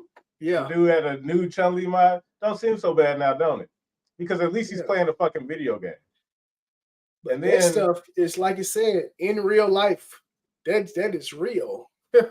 Ultimately real. Gaseous Clay, you know why Twitch has been making these changes? We covered why I think it was like that movie streamer. It was literally like the lady we just showed. Now watch me get a fucking strike on one of my channels. He's gonna go on YouTube or Twitch. But yeah, so that is my case. That is my argument for why women don't have a place in a man's space. Because to me, even though gaming can be purchased and played by everyone, it's primarily for men. Because men make the best games, we enjoy the most games. And regardless of what these people say about how, like, oh, the tide is turning, there are more women gamers than ever. Like, no one gives a fuck because half those women you talking about are only here to get attention from men. That's just everywhere you go. Like any place, think of a place that is exclusively men, and tell me there isn't like a huge push for female inclusion. It's like we ain't got shit. So I really, in this day and age, it's really hard to protect male spaces. Because like you said, like women are always trying to invade some kind of way, somehow. No matter where we go, hell, sports, gaming, it don't matter what it is. If men are there, women try to invade into the space, which is not really meant for them. But for some reason, they just have to invade. And the reason will always be because women demand male attention. And when we find something that doesn't put them as the primary like subject of interest, they lose it. And so they go out of their way. Like they'll sit here and bitch and whine about men being evil all day, but there's no universe where they'll survive without us. Even if they are capable of doing shit on their own, they couldn't make it because the male gaze is what validates their existence. And the thing is, that It's type of true. stuff it's supposed to be more personal. Like when you put a woman out here and she's getting all this attention from all these guys, she becomes worthless because now, like that's the saying: she belongs to the streets. She's everybody's Yeah, girlfriend now. she's no longer one of a kind. She's everybody's. Yeah, You like know, you are literally a piece of meat now. The very thing you fight so hard for us to tell us to not treat you like, but when left to your own devices, what do? You become a piece of meat. become a Twitch streamer or Yeah, and new. it's I was it IRL streamer. yep, in real life streamer where you sit in a tub or sit in front of a camera naked for 4 hours every day, racking up money from these sad, lonely, unsocialized boys. They'll sit here and put 18 plus in the thing, and it's like, do you really think it's really hard to get past that online on the internet? Like, you can make a new Twitch account and say you're 18 and you're in. Yeah, So it's like, it's just really sad to see, man. Really, really sad to see. yeah, And like I said, their policies are really hypocritical. Where you'll allow animated drawn nudity, but you won't allow 3D nudity when it comes to gaming. yeah. Uh, it doesn't make any sense. Which It's is like, like you said, man. Like I guess whoever's behind Twitch, they're just catering to women to allow them to do the things that they want to do and get away with it. yeah, That's because what it looks like. that's what the push has always been. If you look at their argument across the board, it's always women empowerment, female empowerment, and it's to the point where like they're gonna empower them at a cost to you. Because it's like, look, we understand that, just like gaseous play. Yep. Hey goy. But yeah, we know. But see the thing is, like this it's all calculated. It's not a coincidence. It's like, no, it's that's why I said this is a culture war.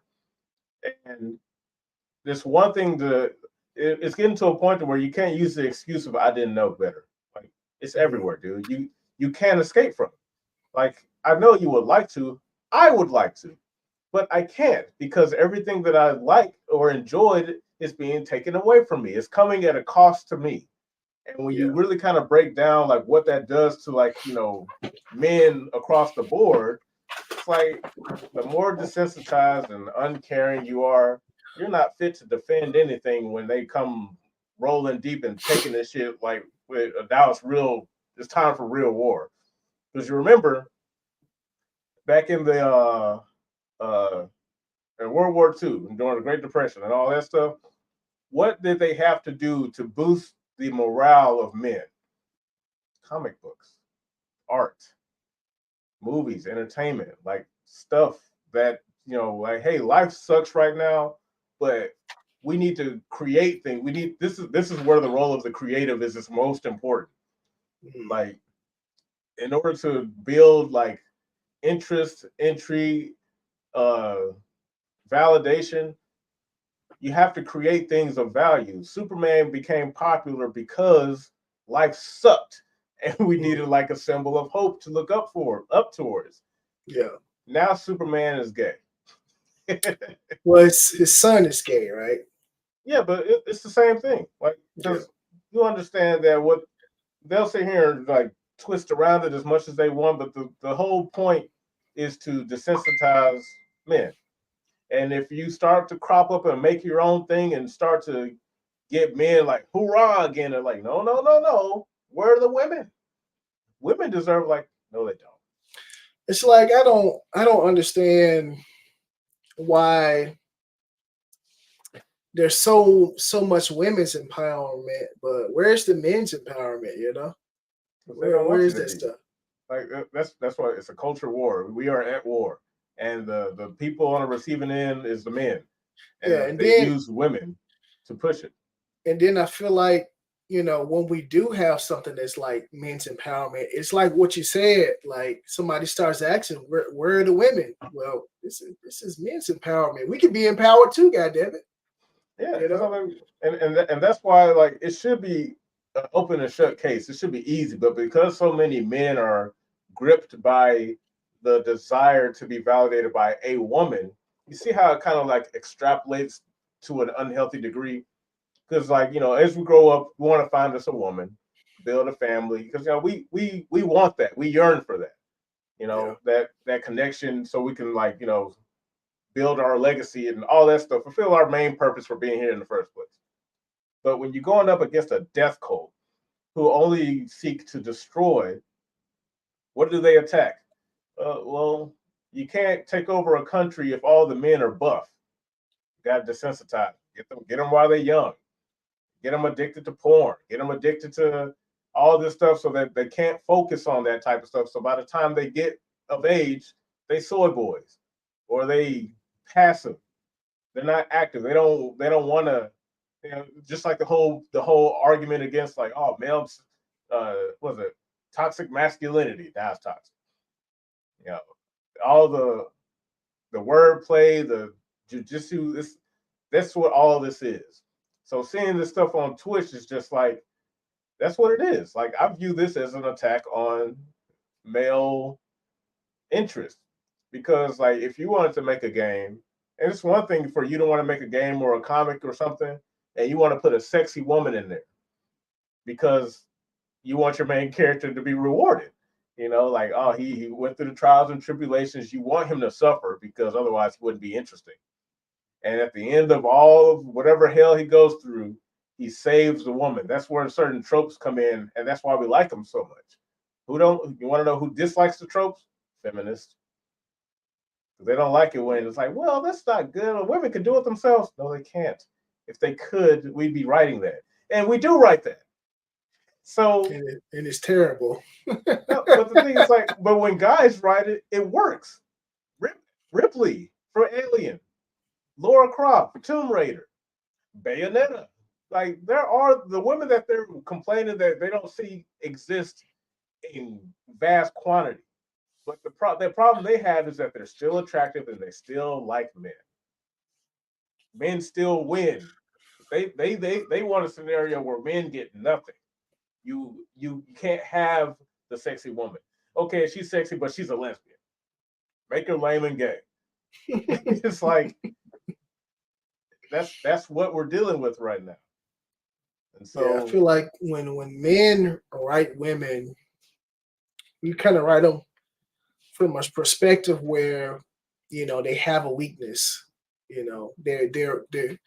They might be strong, but at the end of the day, they're still women, and there's a certain aspect of what makes a woman that's interesting.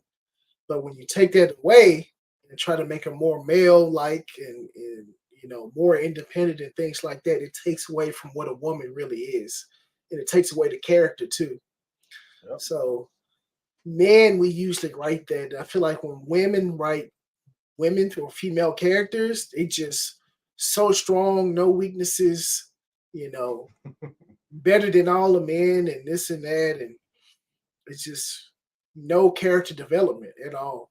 Yeah, and as someone who like you don't even have to be like an expert writer to understand this because people care about the journey. Audiences want to see a character earn their stripes. Even the most like, and you don't have to be like a connoisseur of content to like just Spider-Man. All he do is eat shit. Like, kids will be like, cool, Spider-Man is so cool. And they'll look past Peter Parker until they get to the age Peter Parker is. And then they get a whole new respect for him because it's different. Like, yeah, like being Spider-Man sucks. Yeah. Like, and it's like the same thing with like Star Wars. Like in Star Wars, Luke Skywalker, he got his ass whooped. he got his whole hand chopped off before he got cold. But in the newer ones with the female main character, she beat the main villain the first damn movie. Yeah, You know, and like whereas Luke had to train with Yoda, learn philosophy, stuff he learn had to stuff himself deal with his before he parents, can to do yeah, anything. deal with But his father, who his yeah, father is. yeah, like a whole bunch of losses. Lost his trainer, his master. He had to go through hell just to get strong. We're in the new movie, like Ray, she just off the bat, like the strongest character in the movie. Yeah. Beats the main villain the first episode of first movie. And Mhm. probably the second and third movie too, because he was Yeah, like untouchable. 3 straight movies of her just like destroying everybody, and it's the same thing replicated. And you can tell when something's written by a guy, or if it is written by a woman, she's led by a guy, like to write. And it's so aggravating. Like men write stuff for everyone. Women write shit for themselves, and that's just the rule. That's why we can't have this world where women dominate all of these facts, facets, and factions because they're gonna destroy it. They already have. Like anything that was made that was cool in the past, that you will immediately know if a woman wrote it. Just pay Yeah, attention to the recent version. And it's like Scott Pilgrim, like, oh well, you saw with that. Yeah, the guy who made it is there, but I'm pretty sure someone else wrote that shit yeah. because that's not originally how he wrote Ramona, whatever her name is.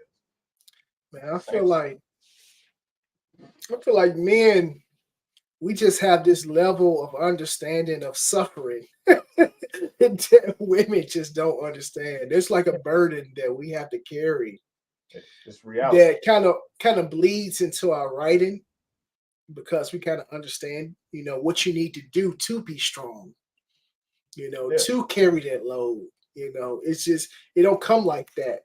It's a process.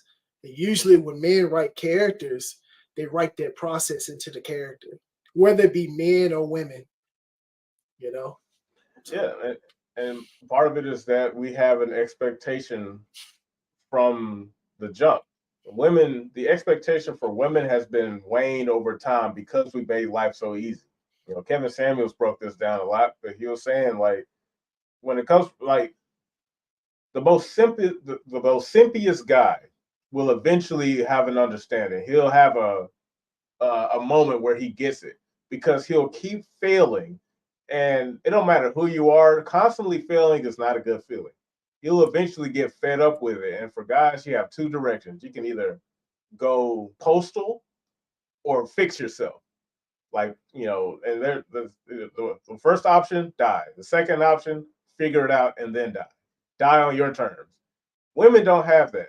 And it's mainly because we constantly protect them from everything, including accountability. Like, no, yeah, they don't take accountability because we won't let them take accountability. yeah, it's like the old saying where if a man is overweight, he just fat. You are a fat man. But Yep. if a woman is overweight, she's just big boned or that's baby fat. Yeah, like It's she's like still pretty, she's still strong and yeah. courageous. But that man, you are a fat man. Get in the gym and get that fat off. You Yeah. know. And now you see it's destroying a lot of guys because they're just like, dude, life sucks so much. I'm just gonna take my chances and become a woman. And you know what happens to them? Death. Because it's like, dude, it's not gonna work for you, dude. You're a guy. Yeah. You're gonna be cursed until the day you take your last breath. There's no scenario where you win. You have to earn your keep. You have Yeah. to. Yeah. But that is I do see that. Like I think there are some men that have just been it's life is so hard as a man. There's like, man, I just need to be a woman. I need some of that sympathy. Because as a man, you don't get that sympathy. It's Yeah. like if You have you to earn it. failing, yeah, you have to earn it. If you failing or you're not where you want to be, it's on you. Yeah, because You're the failure and you're the loser. But upbringing doesn't matter. No one cares if you didn't have both your parents. That's why you see all these kids in the inner cities barely make it past 20. It's like, damn. But he didn't have a daddy. You know what he had? A mama, Kirsten. He had he had no chance. He had to figure it out on his own. And it's unfortunate when they don't make it. It's like you see all these folks. It's like, man, could you imagine what his life would have been like if he was given a proper chance?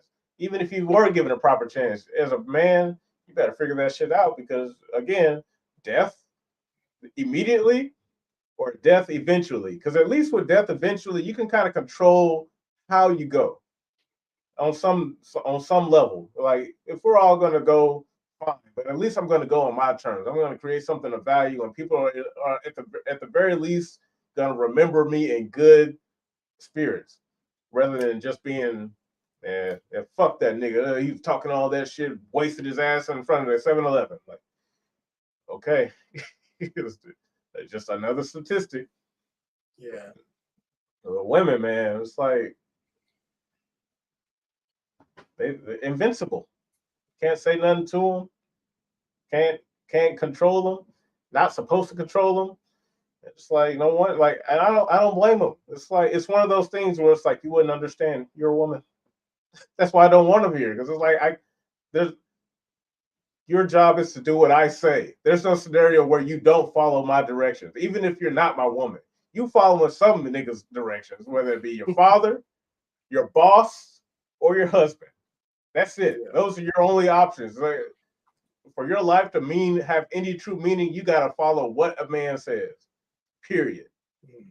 So, and these women think they think that's not the case.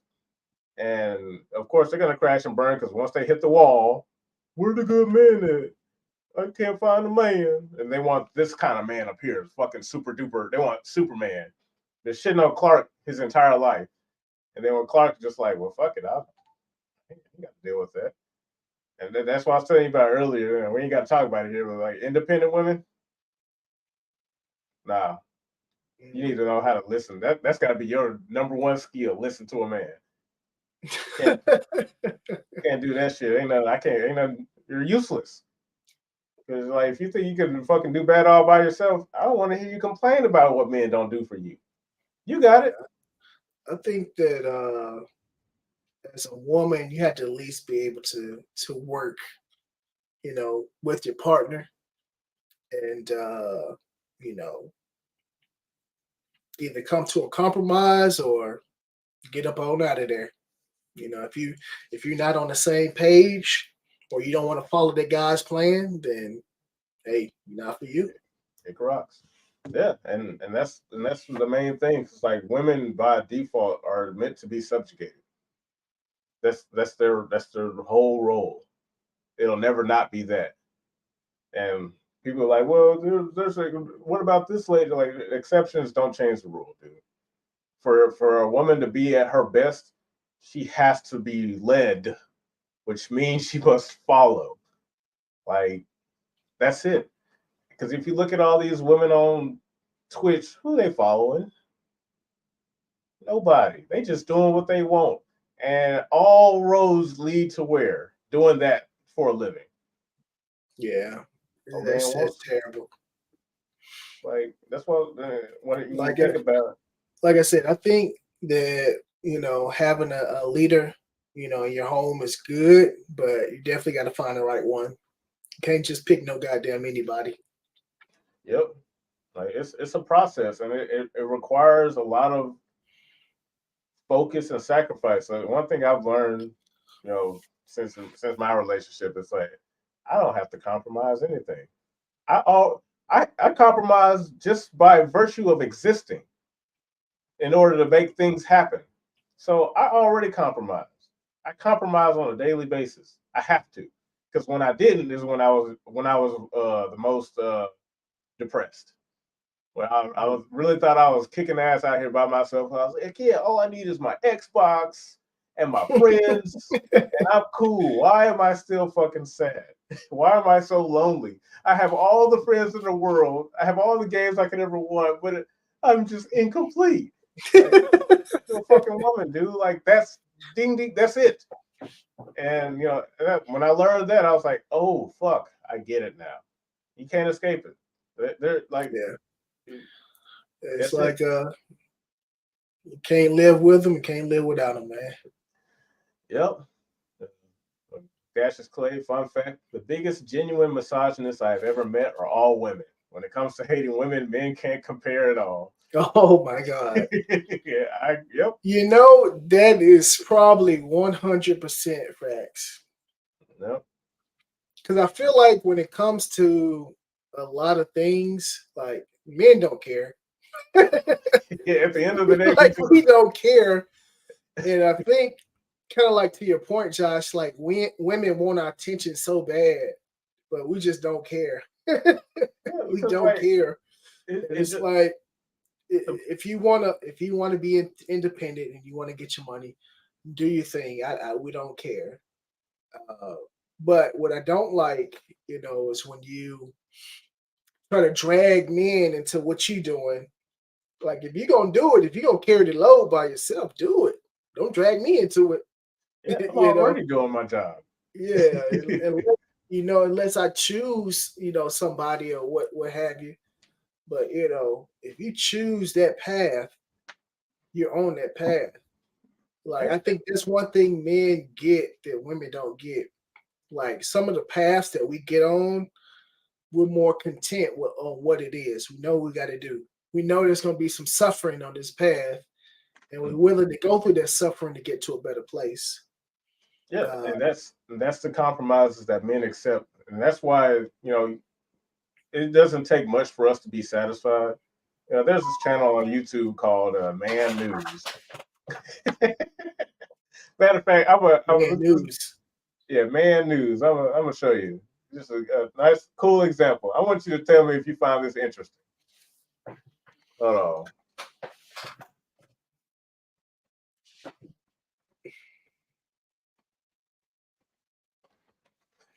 Man, news. Okay. Okay. So here we go.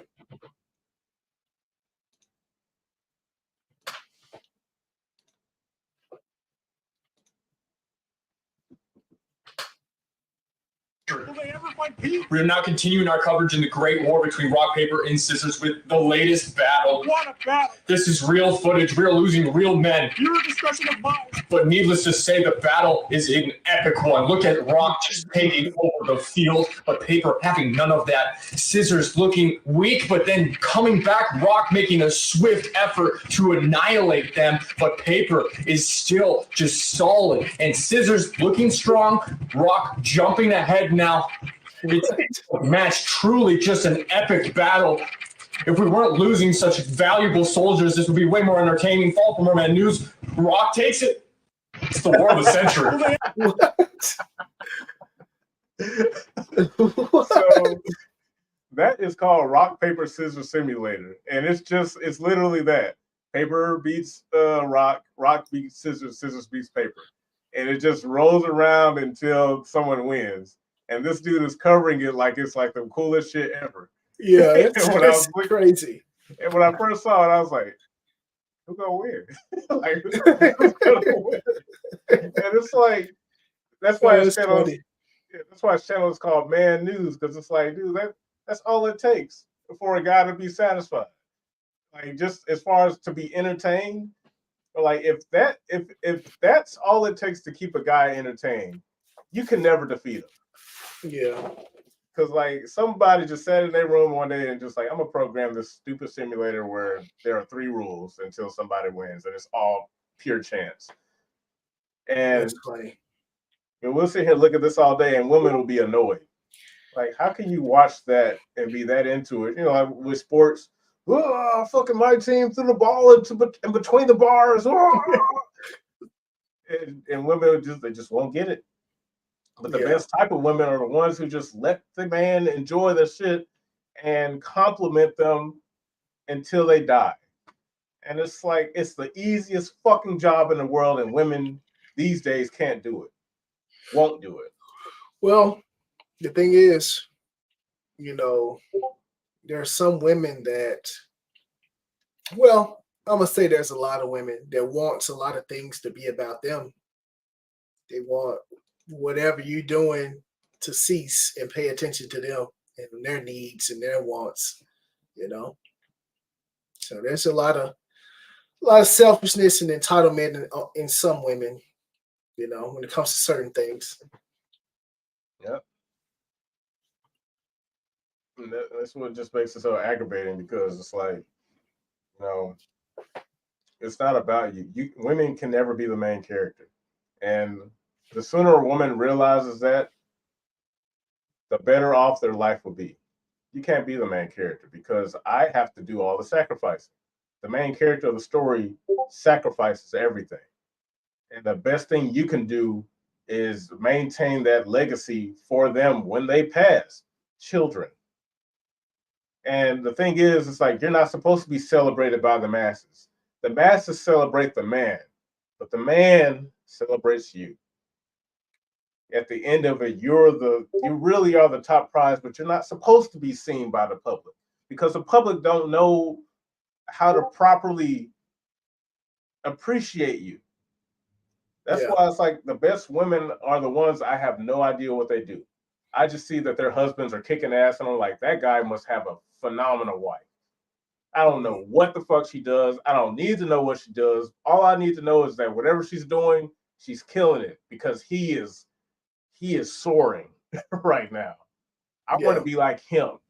And when I say I want to be like him, I want to have what he has, a strong woman that supports him like a woman should, and not some hoe yeah. who out here trying to I do her own thing, fucking up his shit and getting in the way of his shit because she mean, wants to be the main squeeze. it's facts. That's absolute facts, man. So, with that being said, I women should be banned from Twitch. don't think they should be banned from Twitch. I just think the sexual content need to be cut out, all of it. You know, don't make no exceptions over here, and then ban it over here when it's the same goddamn thing in the first place. So, Yeah. and but I want to ask a question. So, what do you think men have to do to kind of protect male spaces? You know, uh, when it comes to like female influence. Violence, You said violence. genuine violence. Because if there's one thing women can't deal with is the threat of violence. Men understand violence, and that's why we respect each other. There will never be a scenario where we hanging out and I shove you really hard. Just man, yeah, I'll be fucking with you. Like you gonna be like, all right, man, you can cross the boundary. We've been friends for over a decade. You don't do that shit to me.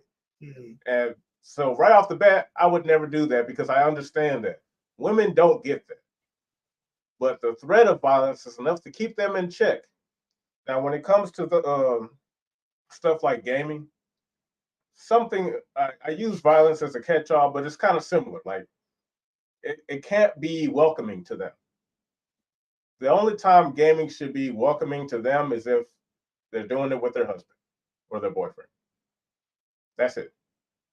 But as far as like the community, because you're just going to be a distraction. Because you're going to get in there and see all these guys, and your first thing is going to be, how can I turn this into a thing about me? And even if they don't think that, the presence of a girl is enough. Because remember, this is a community full of both socialized and unsocialized men, boys. So when they see this girl, they're gonna be like, right off the bat, even if she's not the most attractive girl ever, they're gonna be like, "Wow, she likes the thing I like. She must be,"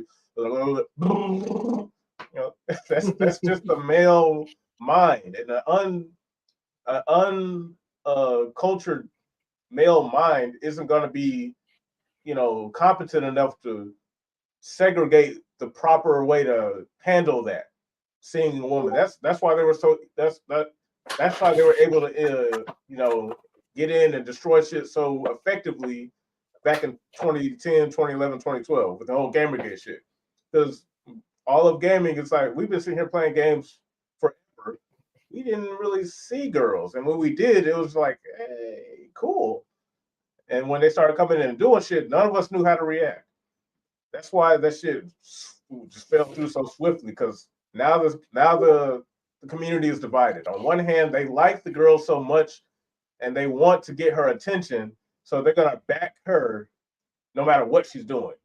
And then you have the other side that like, yeah, we like girls, but we like our hobby a little bit more, and we're not willing to give it away because we already know this bitch ain't really about it. It's now you have infighting, and the only way to avoid that is to just don't let them in. There are no women here. They're busy cooking over there on the View. That's where they belong. They're not supposed to be over here. This is a male space. Like we do our thing over here, and when we're done here, then we'll have time for you. But not before. You just can't be here. And the more sufficient men get at exiling women wherever they see them, the better off we'll be. That's why I think we should just make a new industry. Because like I know one of the things they're gonna say, like, well, okay, let's say you make a game, you have a female character, and you want to do voice acting. AI voicing is getting pretty good. I ain't gonna lie. Like at first I was kind of against it, but now like looking at it in this light, I'm like, I may consider it. Or is any work I do is gonna be like what do you call it? Contracted. You know, you won't work for us. We'll just pay you for this and then that's it. But yep. So I'm trying to see if there's a way for men and women to coexist. There is a way. But yeah, we already did it. Like they do what you say, we get married and fuck off. That's it. That's your coexistence right there. There's like there's no scenario where they come in and we coexist. That's impossible. Because there's too many of us. And they're gonna always be the minority. And it's not like a minority of like black guys and white guys, because at the end of the day, we're still guys. Like, yeah, there's a minority, like there are more white guys here than black guys, but we're all here for the same reason regardless. Yeah. But when it's a different sex. Like, I feel like there are some female gamers that are serious about what they do. And I just hate to exclude some of those dope players, out of the loop, I don't think they're serious enough. Because you got, really, really dope players like, Kodo Core, Kayane. I'm gonna stop you right there, man. Kodo Core ain't but you got a lot of dope players that are actually like really, really good at these games. And like I said, I would hate to exclude some of those people. But you're speaking 100% facts. Every time a female gamer or just a female gets into like male spaces, like feuds come about, and like you said, like some people just start thinking kind of crazy, and like people get divided and things like this over a woman. So yeah, I do think it's probably best if like male spaces stay all male spaces, because you don't have to worry about that issue, Yeah, because the main thing is like I'll use Kodo Core for example, because like I'm glad you brought her up. Kodo Core, she's a great player, awesome. Like she fits the bill for the type of inclusivity you wish we had. The problem is that her mindset is that of a woman, because she co-signs the very things that would undermine the entirety of our hobby. And it's one of those things where you just have to choose. Like it sucks, but it's just the way it has to be. This isn't, like I said, if men and women, the dichotomy was, if it wasn't as like skewed as it was if it was between black men and white men, that'd be one thing. But the problem is, even though she's great at Tekken, she still cares more about women's issues, and she's choosing to do it here. Yeah. And like, because like there was an article about her where she was talking about the experience of being a black girl in gaming, and it was full of all the tripe you'd expect. And it's like, she can't be here, dude. Yeah, She and one thing that I don't particularly like when women get into men's spaces, it's like we can't be ourselves completely. It's like, we almost have to tone ourselves down because there's a female in the room. There's certain things that we, reserve ourselves from saying because we think it might offend, that female or, that female. And whereas when there's no women, it's like we say whatever, the conversations flow. I ain't got to reserve myself. I can call Josh trash. I can call Tevin trash. I can call Chris trash. But, if little Susie comes in here and I call little Susie trash, like, hey, Susie, you trash. And she starts crying. Oh, no, you called me trash. And then all the guys in the room going to turn against you. You're going to turn against me. Oh, how could you? How could you call little Susie trash when she, I know she only know how to press one button. I know she don't know how to block. But you shouldn't be doing, man. You shouldn't be doing that to little Susie. You didn't have to beat her like that, man. Why you take this game so serious? Yeah. All we do is take this fucking game serious. Why are you acting like? And then it all falls apart from there. And then and that's when like the split comes. And I feel like a lot of people that preach inclusion and diversity and all of this stuff, they don't understand the dynamics of what you're saying. We're all different. We all got different views. I feel like people that are birds of one feather should flock together. God damn it. Because, you can have a space that's natural and, everybody can get along in a way that's kind of coherent. Yeah. I mean, but it's just one of those things that only men could understand. Like, you can't have everything. And we come to terms with that all the time. You know who can't do that? Women. They like, when you tell them no, it's an issue. When you tell a guy no, he's like, I understand. I just can't have it. I could try to build it, but eventually the rule is going to bite me in the ass. And at the end of it, when I take my last breath, I would have been like, I understand. And that's it. It's just one of those things where it's unfortunate, but it's life. You don't get, you can't have both. You just can't. And I've accepted it. I'm just like, I'm fine with it because, women, their presence is enough. And if there's one thing I can have that I can have control over, it is my interests, my hobbies. I want gaming to be for the boys. They can buy the game. I'm not saying they're not allowed to purchase it and enjoy the game. I'm sure plenty of them will. They'll find cool characters because it ain't like a woman's making this game. I'm making a game as cold as mine. But as far as like getting in, call it sexist if you want. Yes, it is. Correct. Please leave. Why you and you notice like they fight so hard to get in there. Like, look, if I want to make my own gaming industry, Xbox, PlayStation, that shit still exists. Take it. Have it. You got all the resources, you got all the money, you got all the influence, go crazy. But if I make something over here and one of y'all come over here, don't be surprised when you get blasted in the face with a shotgun.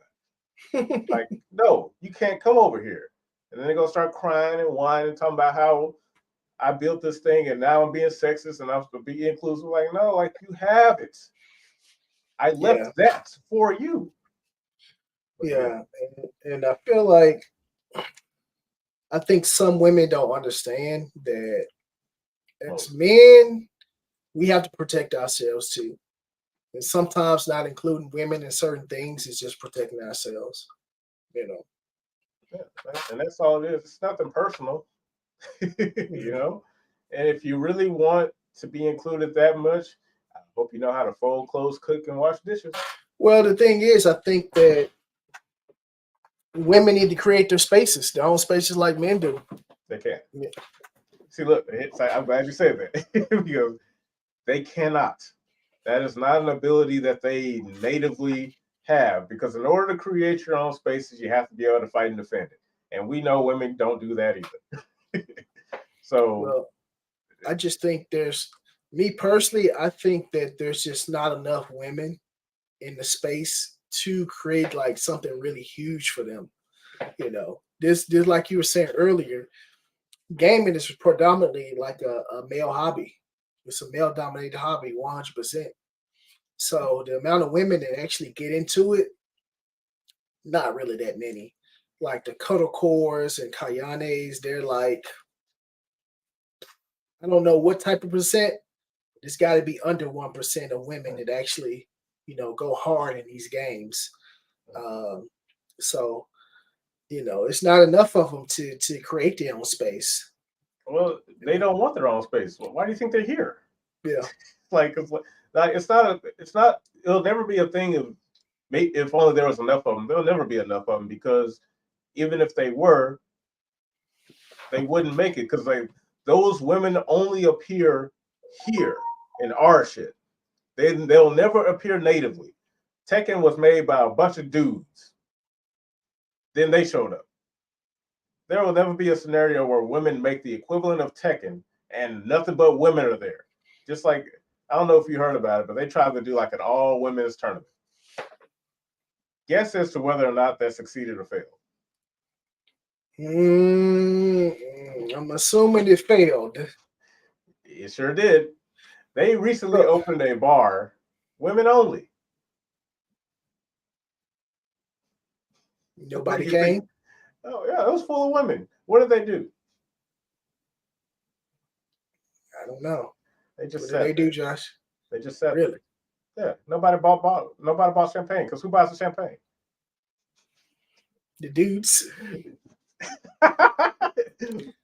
Like, women will never do for themselves. If they don't want to, it's like I'm not mad at you. It's just like I'm just thinking about how ridiculous the concept is for somebody who actually put money into it, only to sit there and look at all these women sitting shoulder to shoulder, just sitting there waiting for someone to buy them some fucking alcohol. And no men are allowed. And they're just sitting there. I'm gonna find it. You gotta see it. It's yeah, dude. I remember there was this one, they had this like online all women's tournament, and I think some dudes. I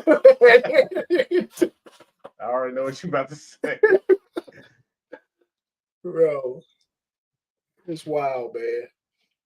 Yeah, but I find it funny that there are so many women that are pulling the strings behind the scenes for, getting women into gaming and things like that, but nobody's really biting for it, man.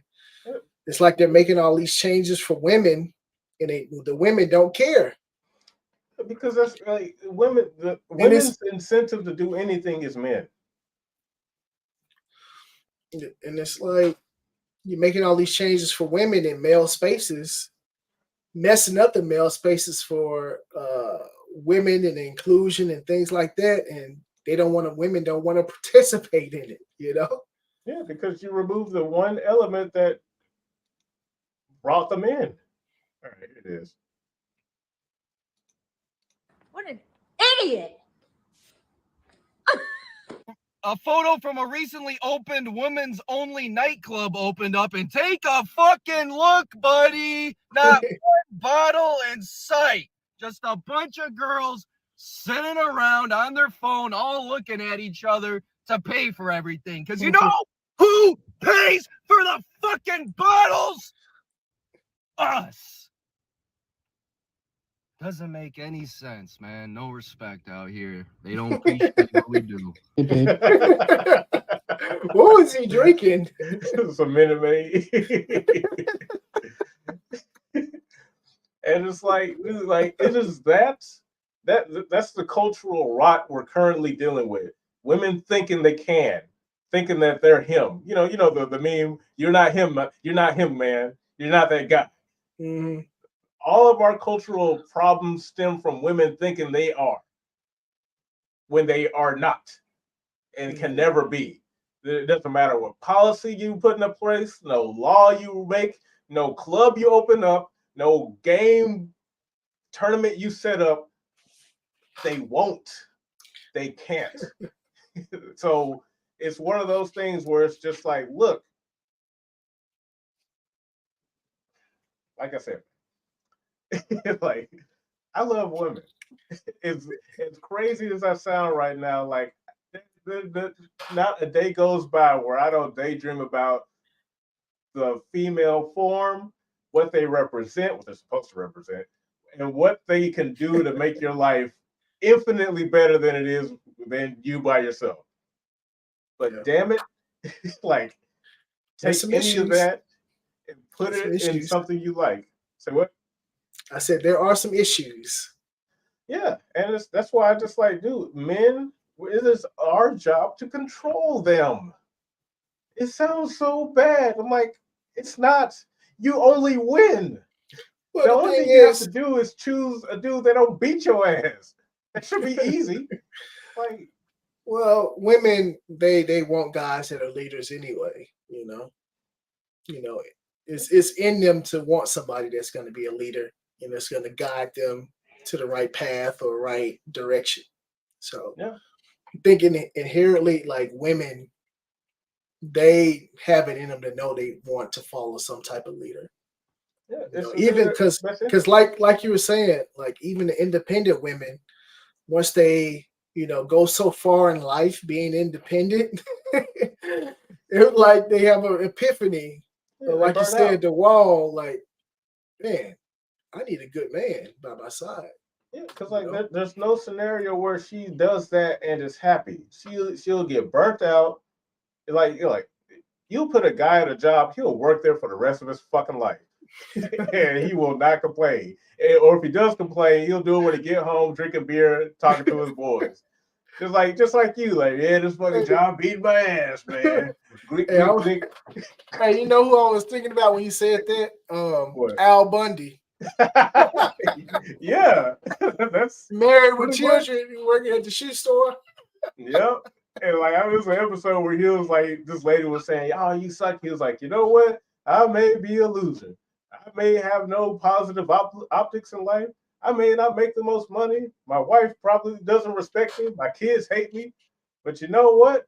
Every day when I come in here and I look at you hand beast women, and every day that I don't go home with a gun in my mouth, I'm a winner." And I'm like, my hero. It's such a good show, man.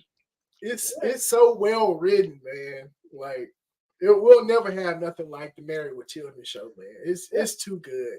But that's what we need. And like for me, because gaming is where most of my passion lies, like that's where I want to do my stuff. And the same has to happen across the board on every level of entertainment, for music, for movies, for books, all of that stuff. It has to be reconfigured for men. Because when it's reconfigured for men, everybody wins. Men are no longer destitute. They can, stand up strong. They have purpose. They can find their woman and lead her. She'll be happy. She'll have a strong man that's not a pushover. Like this was somebody recently, Destiny. I don't know if you know who that is or what he do, but he's like this well-known streamer who debates all the time. But he was famously in an open relationship. Oh, I think I know who you're talking about. Is that the guy with the blue hair? He has the blue hair? Yeah, I think so. Okay. Yeah. Yeah, his wife recently left him or they broke up or whatever.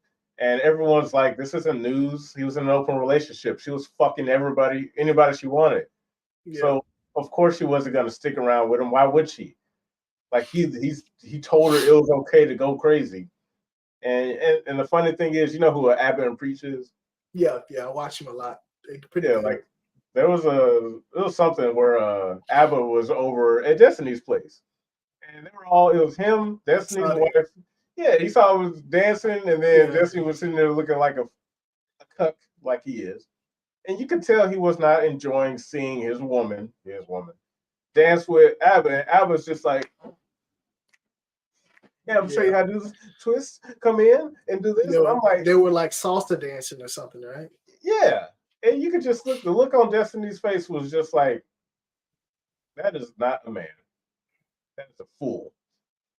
Your woman dancing with another man, having a time of her life. I'm like, man, I bet you if she wanted to, she would have left for Abba.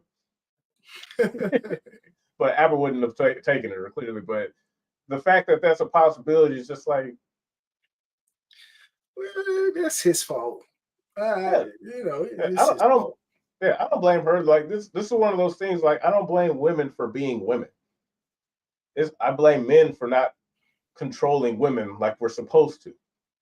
We've bought into this idea that they're autonomous. That's false. And so whenever, like, that's why my opinion on independent women, worthless. What good are you to me? Like if you're independent, you've completely.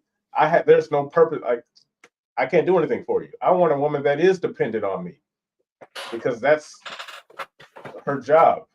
It's like the cogs fit. Yeah. If you're bad up by yourself, don't waste my time because all you're gonna do is try to make me do what you want to do. Well, you know me, when it comes to independent women, there's a certain type that are respectful, that you can come together with and build something with. So that's where I stand. I know there are some women that are controlling, independent women that are controlling, that can't get out of their own way. But I've ran into a lot of women that are independent, that are respectful, and they want a leader. They want somebody to come together with. They want to work with them. But who that is, woof, it may be hard to find. So, but it's one of those things where, like, of course, there are like layers to it, levels, but only time can tell. And depending on what woman she is, you just got to be careful. All right. Well, is our misogynistic conversation over? Yeah, I think I got. I need to finish up these shorts. I've been making like a lot of shorts, and I'll start putting them out so people can see my misogyny in its glory. Well, this is been a really good episode. I enjoyed the conversation. I learned a lot today, and we gotta do more topics like this.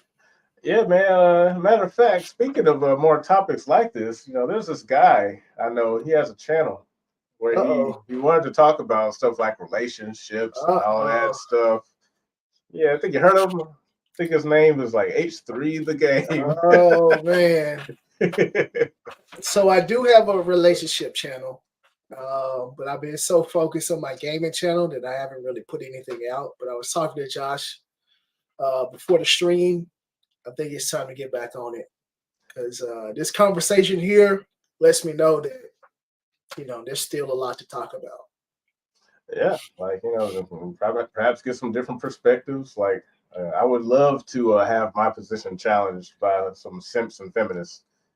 But, yeah, I mean, I think that's what it's all about. If we can get people with different views, different angles, we can all learn something. If we want to learn, though, and if we're open-minded, but it depends on the person. Yep. But hopefully, get that channel back up and running so we can do some collaboration streams. I help you, you help me. Josh, you've inspired me today. Let me just say that. I try my best, man. I owe you a sandwich, but I was like, let me something else. For those you don't know, Josh did lose that bet. Yeah. I was surprised, but I really thought I was gonna win. So if you didn't know, we bet on the Game Awards, and we wanted to know what category Adam Wake would win because it was in so many damn categories. It's like, okay, well, I chose best narrative, and what did you choose? Best performance. Best performance, which I'm surprised you didn't win. Dude, like I thought I was like, man, that burger is in the bag, but Bro, surprisingly, I swear, I was like, man, I know I done lost. I But can taste the burger now. so Alan Wake did win best narrative. So Josh owes me a Huey's burger. So I can't wait for that. I might have to videotape that and put it online. Well, you know, Huey's closes in an hour. I don't know if you want to grab it tonight or tomorrow. Ooh, it got to be tomorrow. I already ate today, so it has to be tomorrow. All right. Well, yeah, man. Say the word you want to record it. You can have you enjoy your victory in 4K. Yeah. But is there anything else you want to talk about? No, I think that covers it. We pretty much went well over our allotted time. You know, Oh yeah, 2.5 hours. Oh yeah, we were cooking today. Oh yeah, but I do want to get a little bit more Tales of Arise in before the night's over with. Yeah, and I want to get a little bit of my shitty Naruto ninja connections in. Trying to connect the rest of the game together. Yeah, I gotta get my $60 out of it. Good luck with that, man. Cause like, man, ain't no luck. Ain't shit to do. I did everything. Wait for the game to finish coming out 4, 5, 6 months from now. I know, man. It sucks. But yeah, I might get on Naruto or Armor Core 6. I think that's what I might do. All right, man. Well, folks, thank you for watching. That was our longest episode. Yeah, we're at 2 hours and 40 minutes. But as you guys know, this is Immortal Afro Gaming. Your Immortal Afro Josh. You are watching Immortal Afro Gaming, where we will make gaming niche again. Say peace out to you guys. Y'all have a good one. See you on the next upload. What was I found? Okay, here we go. Peace.